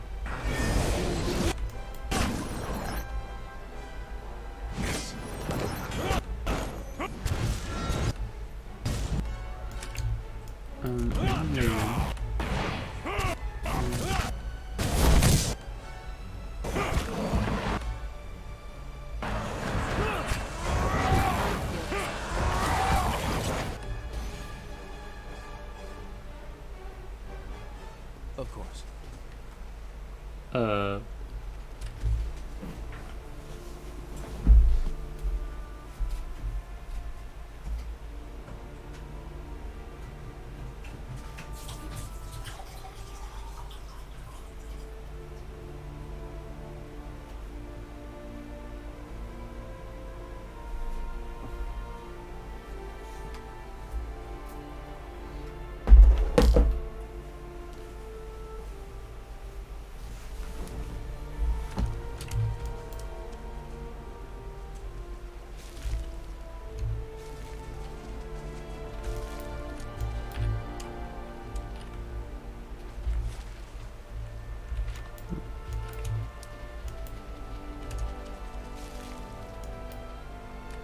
simple shrine is covered in a thick layer of snow, fallen leaves and feathers.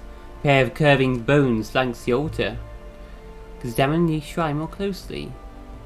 The shrine does not appear to be frequented very often, though traces of old candle wax line the edges of the stone, and under a dusting of frost you notice a rectangular section of the altar's surface that seems to be cleaner than the rest, as if something once rested there. Touch the altar. You feel a tingle run up your arm as you set your fingers to the altar. In the instants afterwards, the wind seems to die down, the sounds of the wilderness growing muted to your hearing. Then you hear a sudden low growl, quickly joined by more.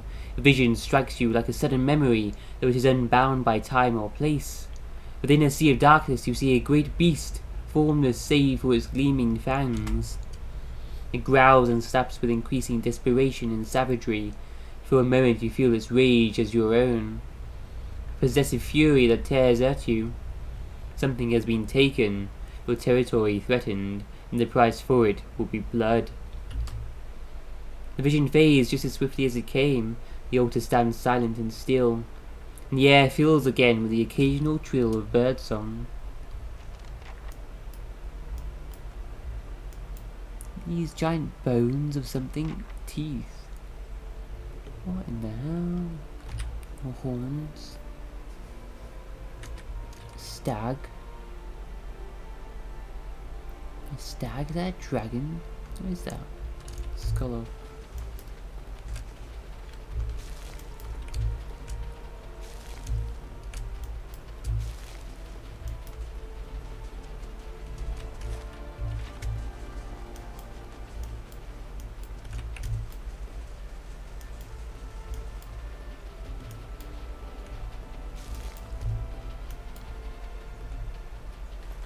Dead adventurer, boots of speed, movement speed. Oh, there's some first gear for these guys. Yes?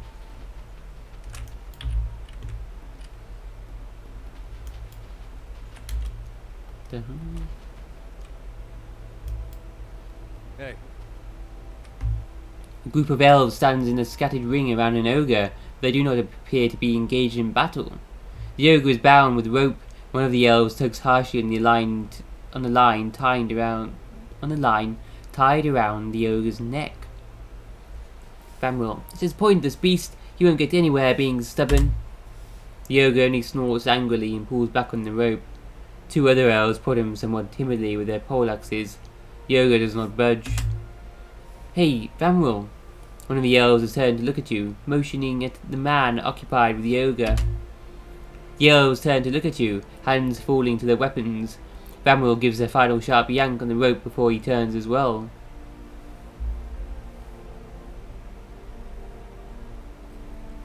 What are you doing to the ogre? This creature will accompany us to Wasteland. We've had some trouble on the roads, but having an ogre along should put an end to it.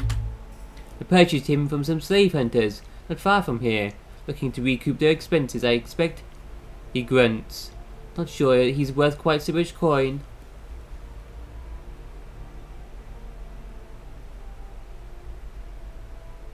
Really? Punch the nearest elf? What the hell?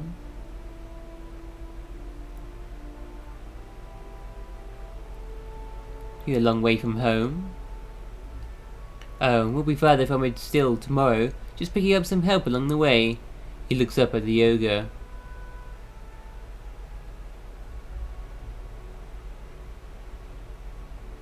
I can save the ogre.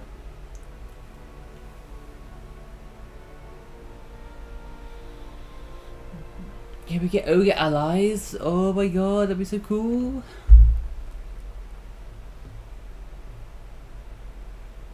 Punch the nearest elf. You stride forward purposefully and knock the elf flat with one solid blow to the jaw. The other elves turn, startled. And as they heft their weapons, the bound ogre takes advantage of the commotion and hauls backward, tearing the rope free of his captor's hands. With a triumphant roar, the ogre pulls apart the bindings on his arms. Stop that ogre! But don't damage my property! And bring me that fool's head! But the ogre's attacking me. Wait, whoa. They're all attacking? Okay, well, never mind. Well, I didn't go to plan. The ogre might be... happy at freedom? Okay. Hey.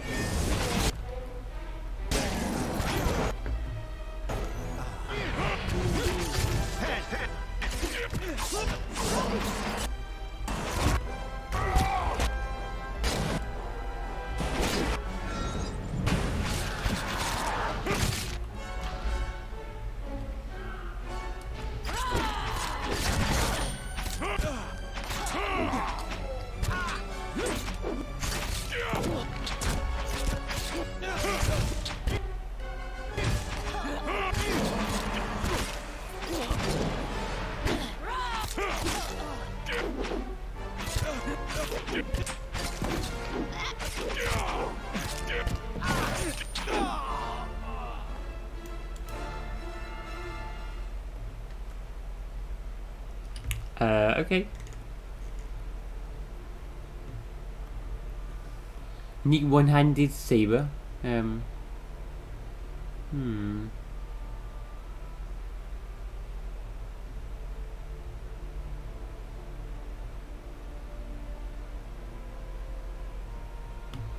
could attack this as well though.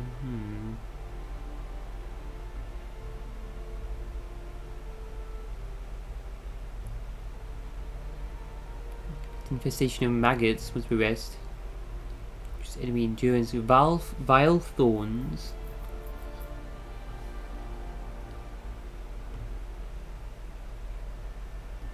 That'd be good for her. Some armor.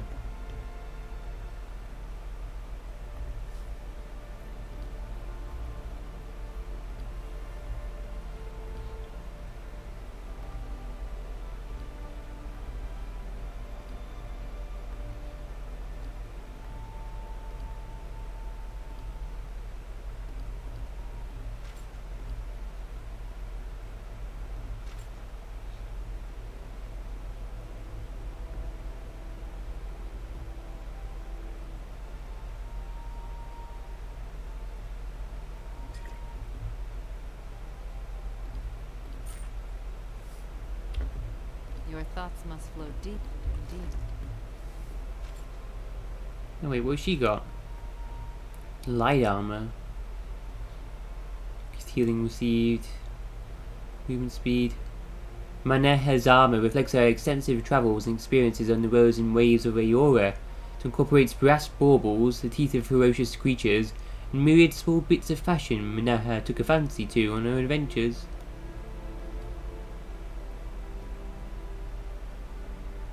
Now look at that. Damn. Huh.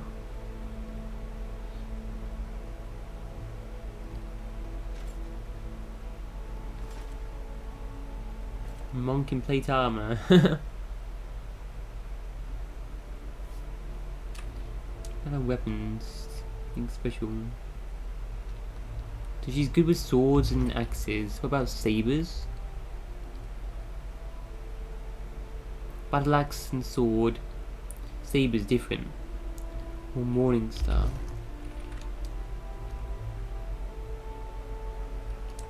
Two-handed Morning Star.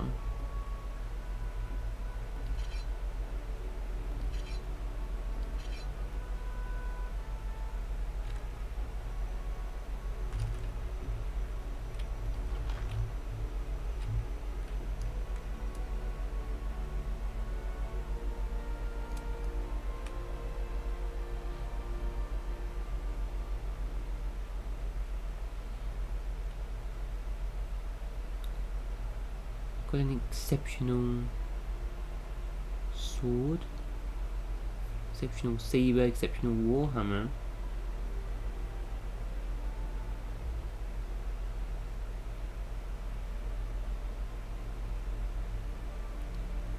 No exceptional swords.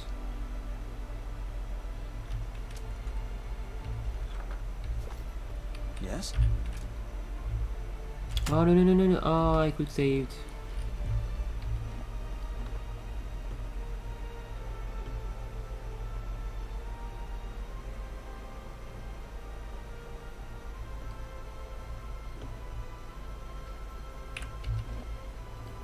save, and then we'll see what happens if I pick the other option. Just go back to the autosave. Oh, there's only one quick save. That's annoying.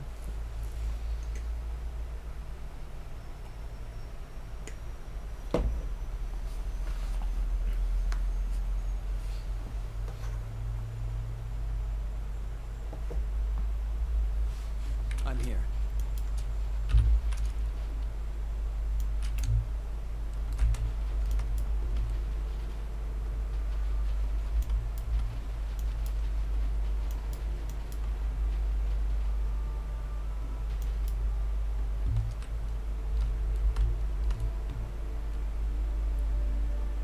You doing to that ogre? Long way from home. Need some help? Kind of her, but we have it under control. The beast came along meekly enough. I'll have it so again shortly. Intellect, a rather sad specimen for an ogre. Came cheap, we need the muscle. Got to know they're good for little else. Bramwell gives the rope another tug. The ogre's already impressive scowl deepens.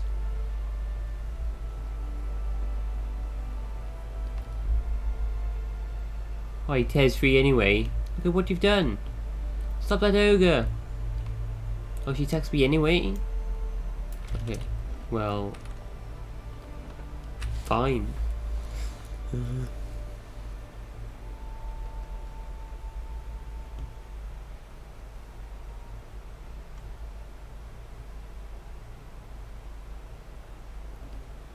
Never mind, let's continue.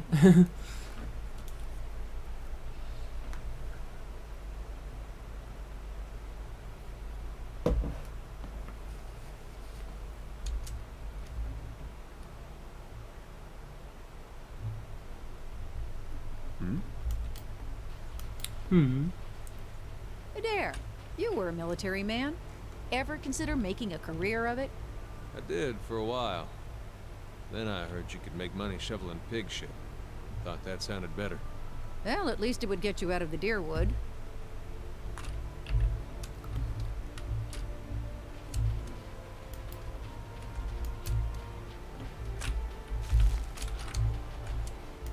These stones are strangely warm to the touch, though most of the runes are indecipherable. A few look like names. To fall through the ice is said to cause unimaginable horror. But I can come back and try it later if now is not a good time.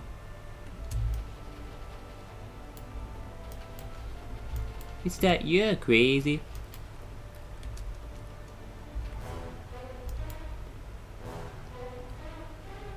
So if I'm not really liking this team because they're all melee. They get in the way of each other. Just for that reason alone. Hey. Hey. Oh, wait. Tend to aggro them.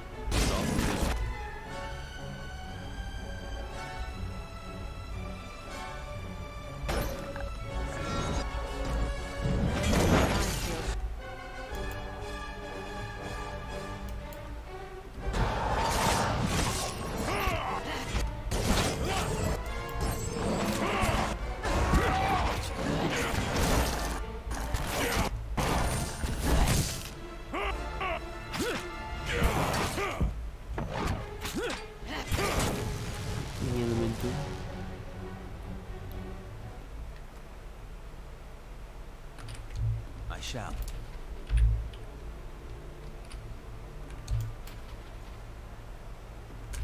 Cave, there's wolves, and, skeletons, people, and deer. Let's go inside and poke the giant wolf.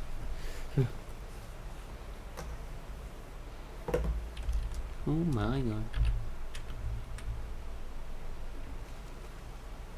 Nice knowing everyone. Oh my god, is what? A werewolf? Druid wolf.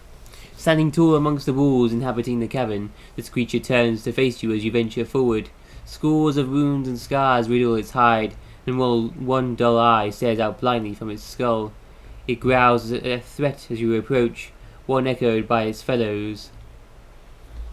Lore, you know this half-wolf for the spirit-shifted form of a druid, though you see no gleam of kith intelligence within its gaze. At the creature's feet lie two villagers, one heavily wounded, the other holds an arm across his stomach. He looks up at you with pleading in his eyes. Help! Please help us! As the beast turns its head back towards the hunter, you sense a strange aura emanating from it. It's as if its hide were holding in a tempest of soul essence, fierce and all-consuming as flame. Reach out for the beast's soul. Now, can you understand me? Intellect. The creature snaps and snarls, evidently uncomprehending. It edges towards the nearest hunter, even as it watches you balefully with its single eye. Reach out for the beast's soul. It takes a little effort before the beast's soul threatens to overwhelm you with its intensity. Wrath and hunger buffet you on all sides until you reach through to the storm to find a smaller, dimmer pulse of light now swept headlong into a memory. The chill bites into your cheeks, your lungs burn a little from the run. You look down at the little wooden carving in your hand, and run your thumb along the edge of the carved bear's spine. The totem has already brought you luck. You found 2 rabbits in as many snares, and that's a rare enough feat these days. You're certain now that this was a gift from Galawain, that you were meant to find it on that lonely shrine and take it. Oh. Soldier. Your father's voice snaps you out of your reflections. You rush forward to rejoin him beside the campfire. You brandish the hairs and catch a glimpse of a rare smile under his greying beard. But the smile disappears almost immediately as a shadow falls over you both. You feel the rush of a wind a moment before the log comes crashing down, and roll out of the way just in time. You hear your father cry out in pain somewhere nearby. Both the hairs and the totem slip from your grasp. You can feel power surging within you.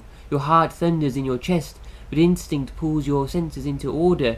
You feel the familiar stretch of limbs, the sudden dizzying shift in height. But something is wrong.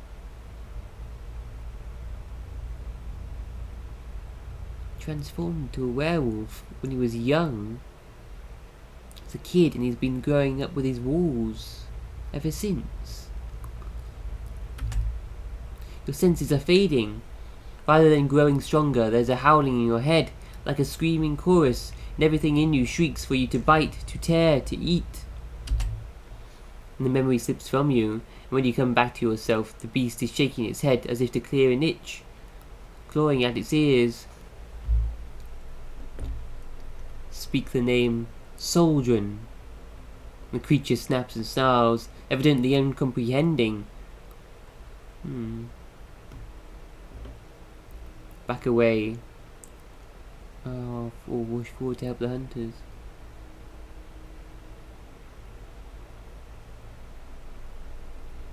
Wait! Don't leave us here, please!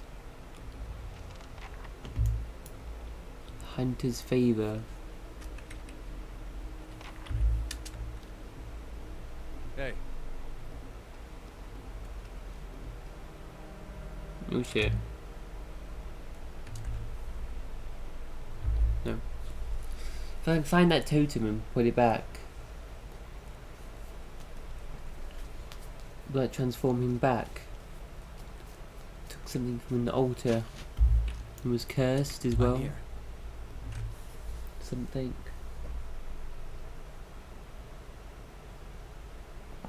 Stuck in that form.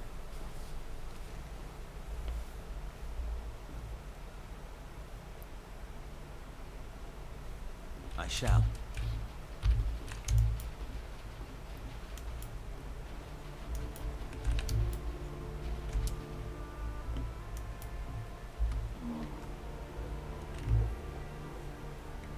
Coil of resourcefulness, a belt. Plus 15 trap accuracy. And dexterity. simple belt isn't much to look at, but it's been a favourite of savvy adventurers for years. It's snug but comfortable fit, and its myriad pouches, sheaths and loops allow the wearer quick access to weapons and tools. Armourers and leatherworkers have tried over the years to replicate the coil of resourcefulness, or even to improve it. The ideal design remains a matter of controversy. All anyone can agree on is that none of the recently produced belts are as good as the original. Every few years, however, an adventurer will show up at an inn, campfire or hunting lodge, claiming to wear the original coil of resourcefulness. Speculation will run rampant once again, as supporters and detractors compare the most recent specimen to the various contradictory accounts from old adventurers' journals. Like journals, like these special belt, loads of pockets. It's like important historical artifact. Journal. Day 4. Took down another stag today, so not enough hides to make this trip worth it. Day 6. Blizzard coming. Staying put until it passes. Day 9. Close call with a pair of ogres. Lucky they didn't see us. Day 11. Tracking a large bear that Nuren spotted from the ridge. Might even be Greyjaw. My grandfather told stories about him. Wouldn't that be something if we were the ones to finally kill him? Large bear, Greyjaw. Oh. Day 12. It's definitely Greyjaw. We're dangerously close to the ogre cavern, but we've got Greyjaw trapped and his hide is too valuable to pass up. 3 of us should be able to handle one bear.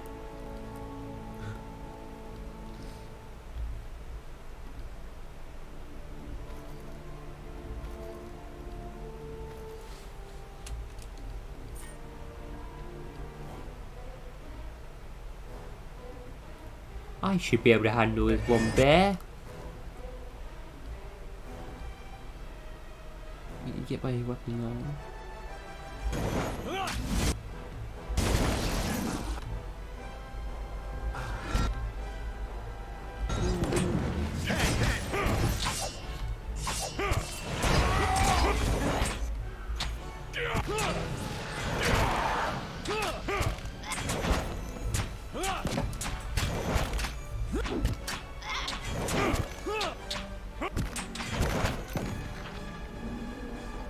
Got it down.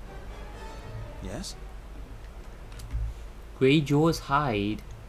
The fur on this bear hide is exceptionally lustrous and thick. Although it's of no particular use to you, it will still fetch a high price wherever it's sold. Elder Bear Claw.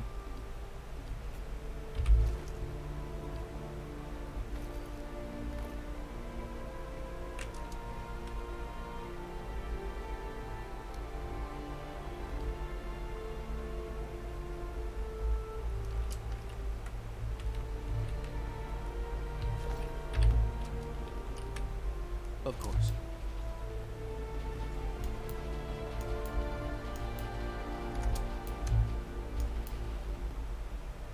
More ogres. Hey.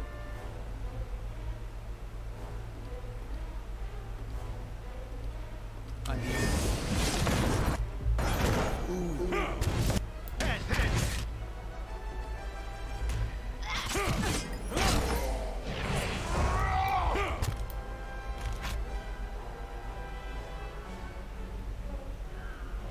Zal-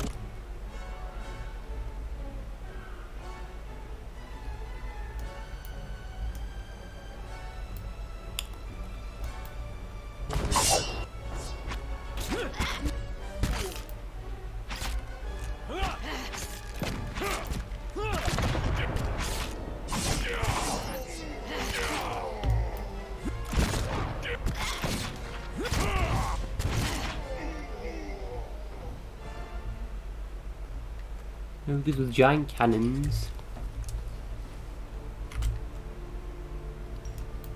I Shit, another one. shall.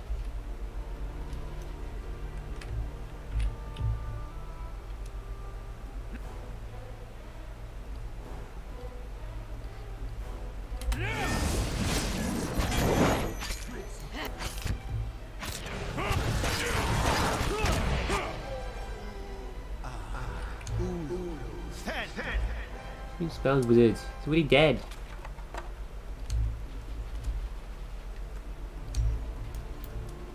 Ogre cave. Ah, this is the Ogre clan cave.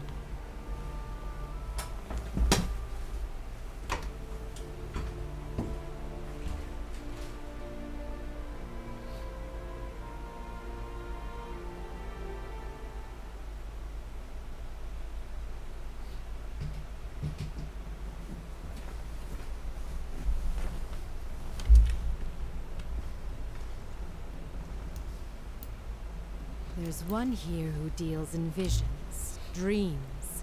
I feel her mind near mine. A cipher ogre? Really? The petrified skulls as cold and hard as stone. Wax tears tears dribble from the eye sockets. Scottish dragon. Oh. Hostile. Hey.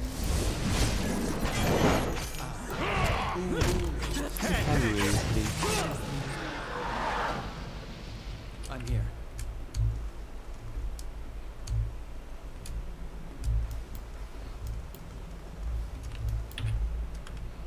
Drums.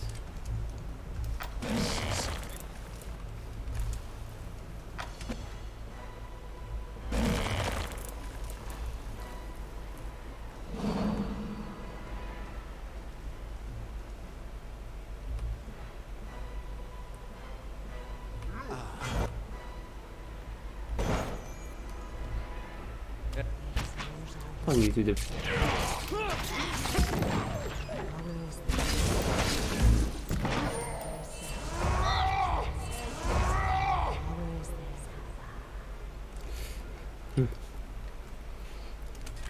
Indeed. Okay. He's dead, right? Mana.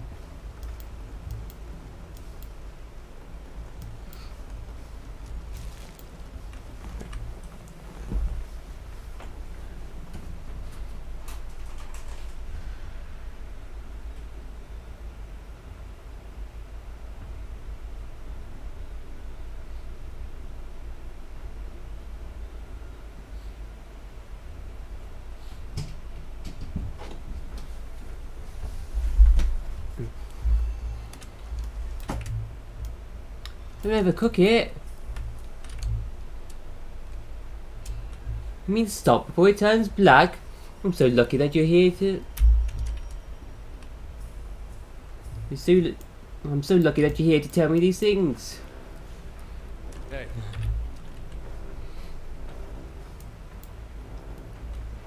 It's music. I like it. Funky. I don't know.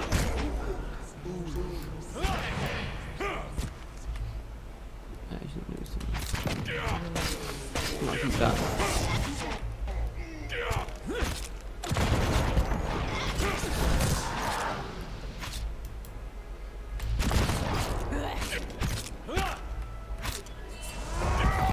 Oh shit, oh shit.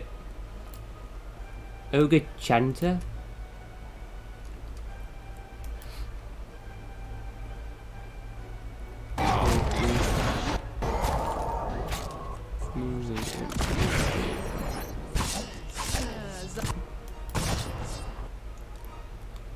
Yeah, even around.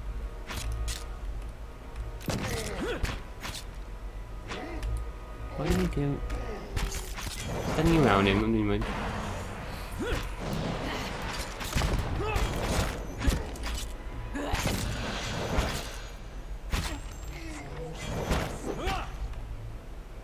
and then.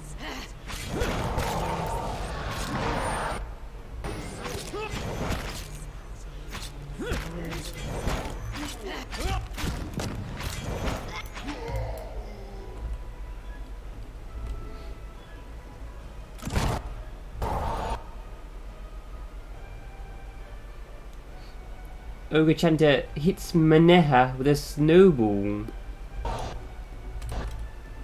Yes.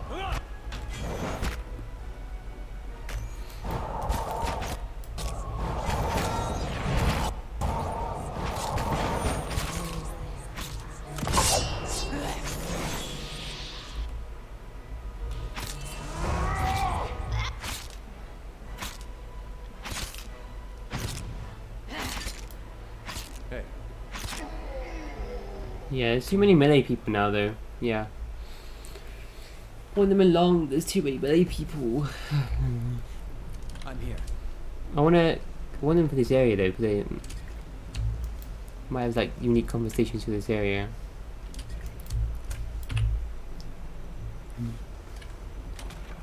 Stealing? Try to kill us. I'm thinking it. Ogres. They don't have rights.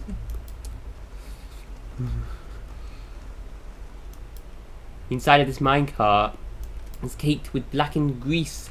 It smells of burnt fat.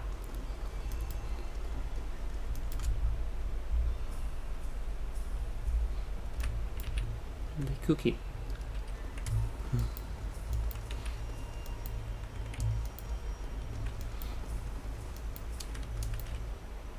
Stairs down.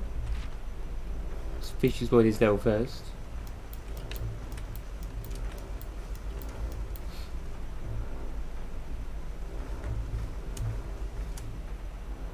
A wide shaft snakes deep underground. The lip is surrounded by scattered refuse and half-gnawed carcasses, with wisps of light wink along the walls below. Yet the chute disappears into darkness. And peering into the depths, all you can see are shattered bones and streaks of frozen sludge stuck in the ice. A rancid odour of rotted meat wafts from the chute. Inspect your surroundings. The ice that vanishes the chute feels slick and smooth. It won't offer any traction. The faint echoes from the depths suggest that it's a long way down. However, you notice a thick stalagmite nearby. It looks sturdy enough to hold a rope and a grappling hook. Secure a grappling hook. Secure your hook to a thick, solid-looking stalagmite, giving the rope a tug for good measure. It holds, and you cast the free end into the darkness of the chute. We'll climb down now.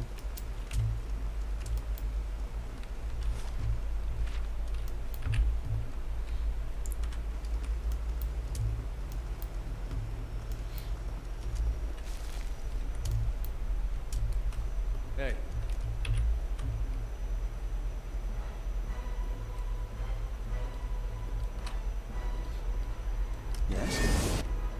Oh my god.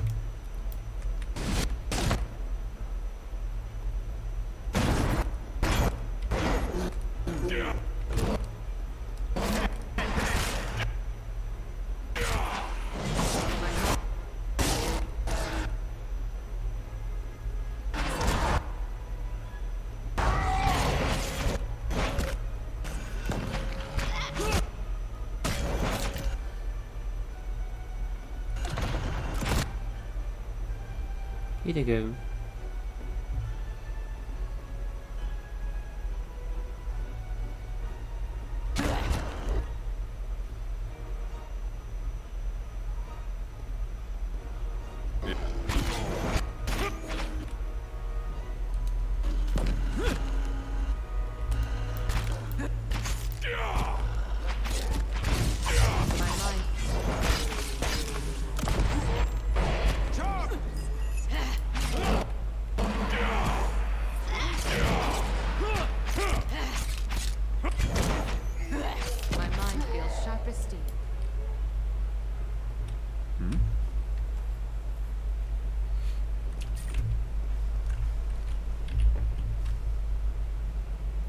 There's a pick, there's a way. It's finished.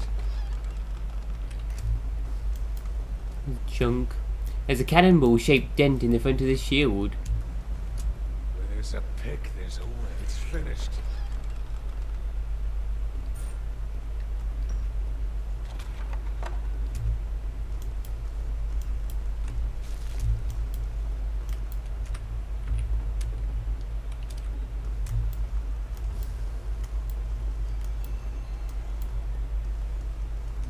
We're back here. But anyway, anywhere else we could go? Got like symbols around it like this does.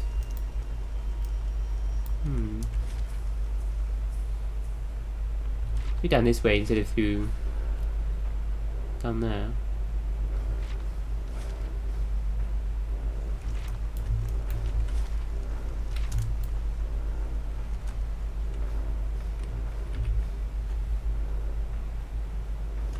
Yes? Climb down the rope. You grab the rope and plant your feet as best you can against the slippery ice. You lower yourself slowly, seeking out rough patches and ribs in the marble and filth-streaked ice. After several minutes, the mouth of the chute disappears above you. The climb tests your patience more than your strength, forcing you to choose your footholds carefully. Until the chute opens into a wide cavern around you, you lower yourself hand over hand, keeping your half-numbed fingers wrapped around the rope. You still can't see the bottom, but as you look around, a glint of light catches your eye. You see a small outcropping clinging to the wall nearby. Skeletal remains cluster on the ledge, and between the bones you detect a glimmer. The edge of the outcropping is just close enough that you might be able to swing toward it. Swing on the rope to make a grab for the ledge. You heave your weight from side to side, building momentum. The rope creaks under the increasing stress. The ledge is almost within reach. You swing once more, and as your fingers brush the outcropping, a loud crack resonates down the chute, and the rope gives beneath your weight. Oh my god. Holy shit. You experience a panicked moment of freefall before the rope snags again. While you can't see all the way to the mouth of the chute, you guess that your grappling hook dug its claws into a ridge in the ice just in time, and it's holding, for now. You tighten your grip about the rope and consider your options as the rope creaks softly overhead. Carefully climb up the rope to secure it once more. You decide to anchor the hook to a new support. From here, you can't tell how secure the rope is, but you suspect that any sudden weight change or fumbling about could dislodge the rope and send you crashing down. Who will you send to climb the rope and secure the grappling hook? Ada, of course. You watch Ada climb up the rope. It creaks and moans at every pull, and Ada tries to keep the rope steady, but it swings wildly. And suddenly the rope slips. You hear Ada curse.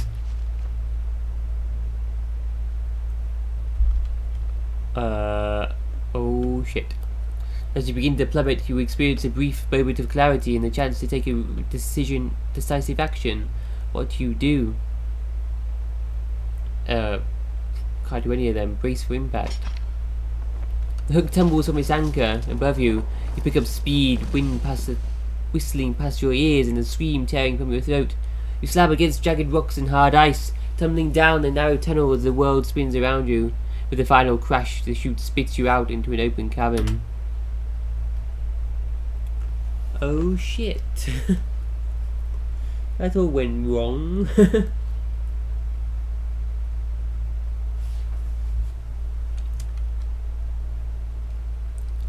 How Lagufath? Whoa, they're huge. What are these? Fish people? 4 arms? Yeah, like. So the fish people.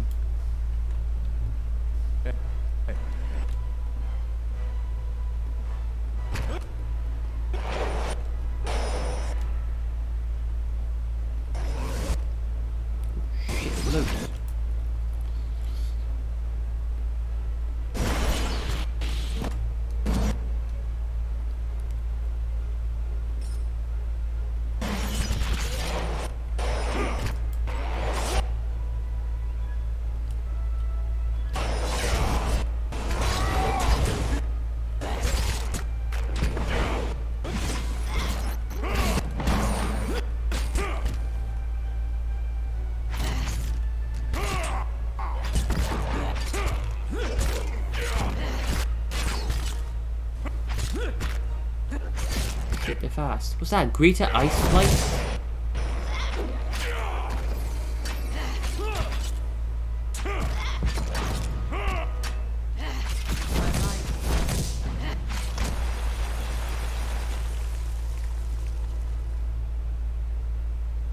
Yes? You okay? Lagufath liver. Spear. Spears. Well, we're still alive. Gonna kill ogres, okay. Live in the same cave.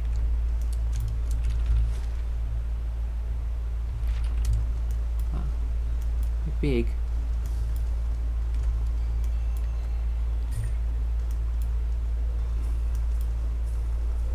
I see something. Wayfarer's hide, light armor. Whoa, there's loads of DR for light armor. 25 defense against stuck. Superb. As well, it's on top of that. What? It's on top of that. Nature's vigor once progressed. Restore a little endurance for everyone and give them maximum endurance for 12 seconds. No, see.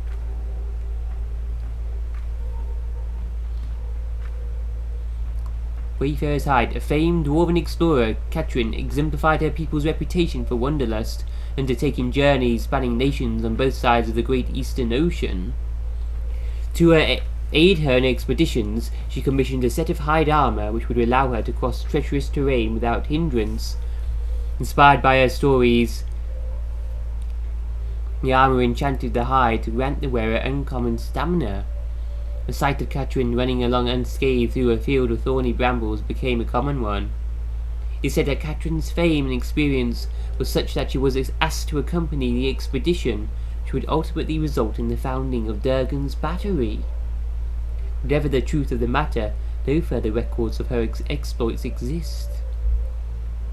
Katrin, the first expedition.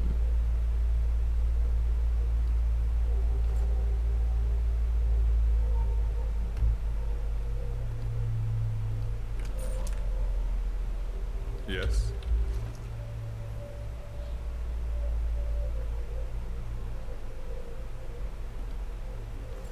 I want to play armor right now.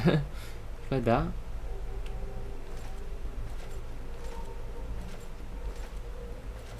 What DR though? No. Yes? Monk in plate armor. These runes. Sound.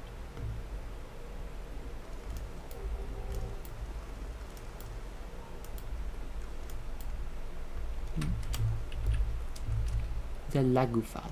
Hey. Yes? God, they're fast.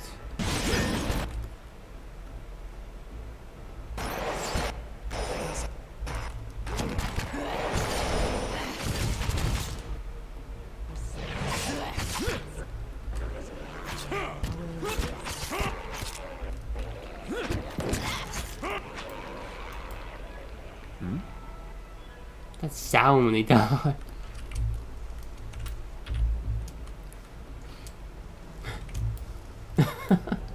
Wow. What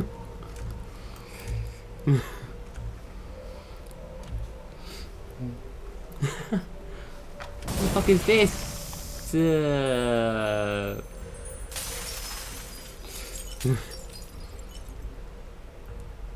Oh.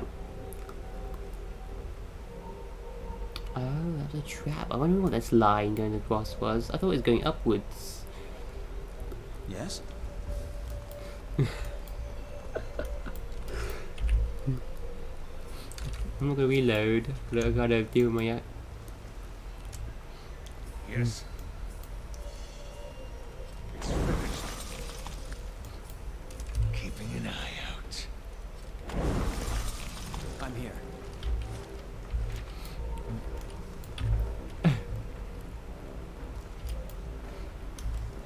these things anyway.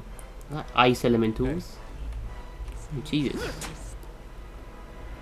Oh, these are really slow. Why do you want them to go after the tank? What the hell? What happened to me? Slipped, sprained my wrist.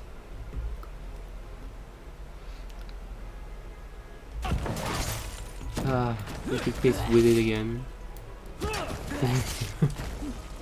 In good life. Oh my god, what's going on? There's another damage. Crush damage. Whoa! Oh, they're having this up. Holy shit!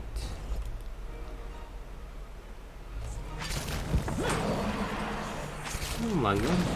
Whoa. Okay.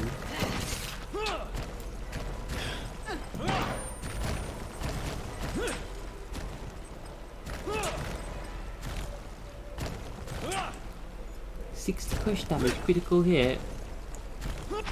Okay.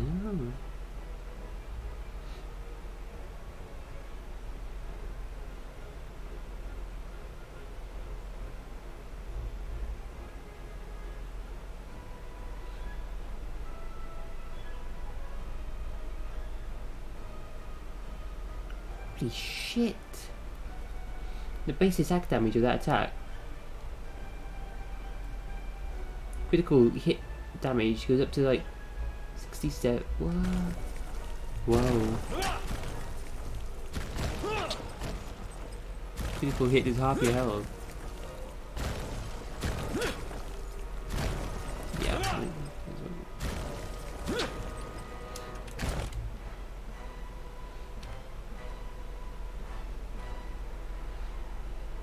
Oh shit. Attack rating of 45.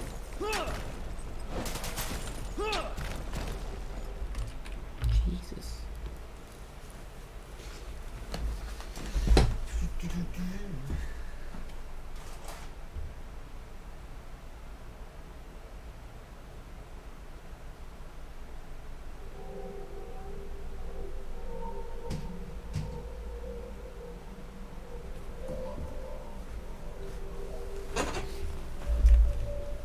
I'm here. Hey. Need more ranged characters, that's for sure. I don't like this melee. There's too many melee people getting in the way of each other. Hey. Hmm? He really needs to hold his ground now, though. Doors. Let's try that.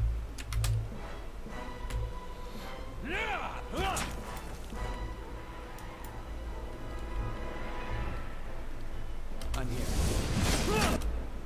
Very well.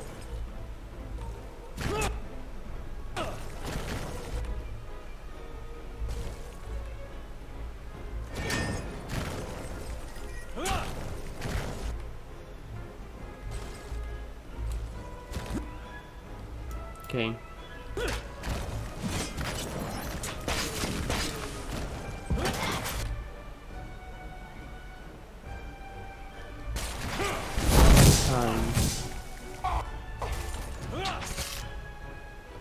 Yeah.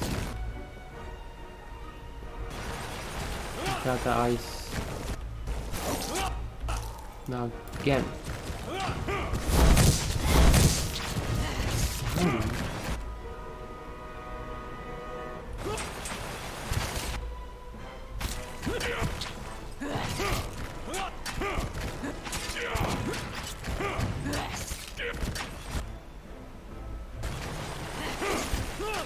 It's not working. Attack.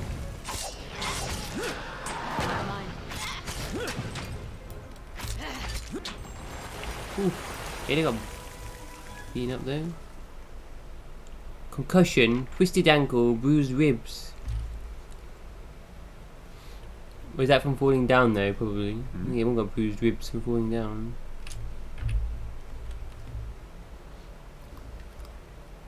Primal water and wind. Indeed. Ice elementals.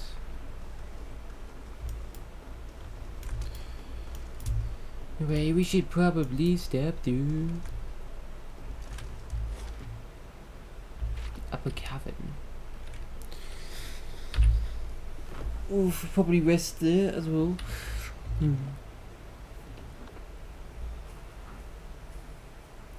Oof.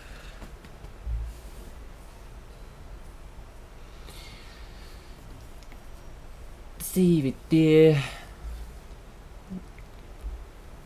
Exploring this whole cabin. Whoa. Yeah, I really wanted them in my party to see what they say and get to know them, but there's too many melee people now. Yeah, that's for sure.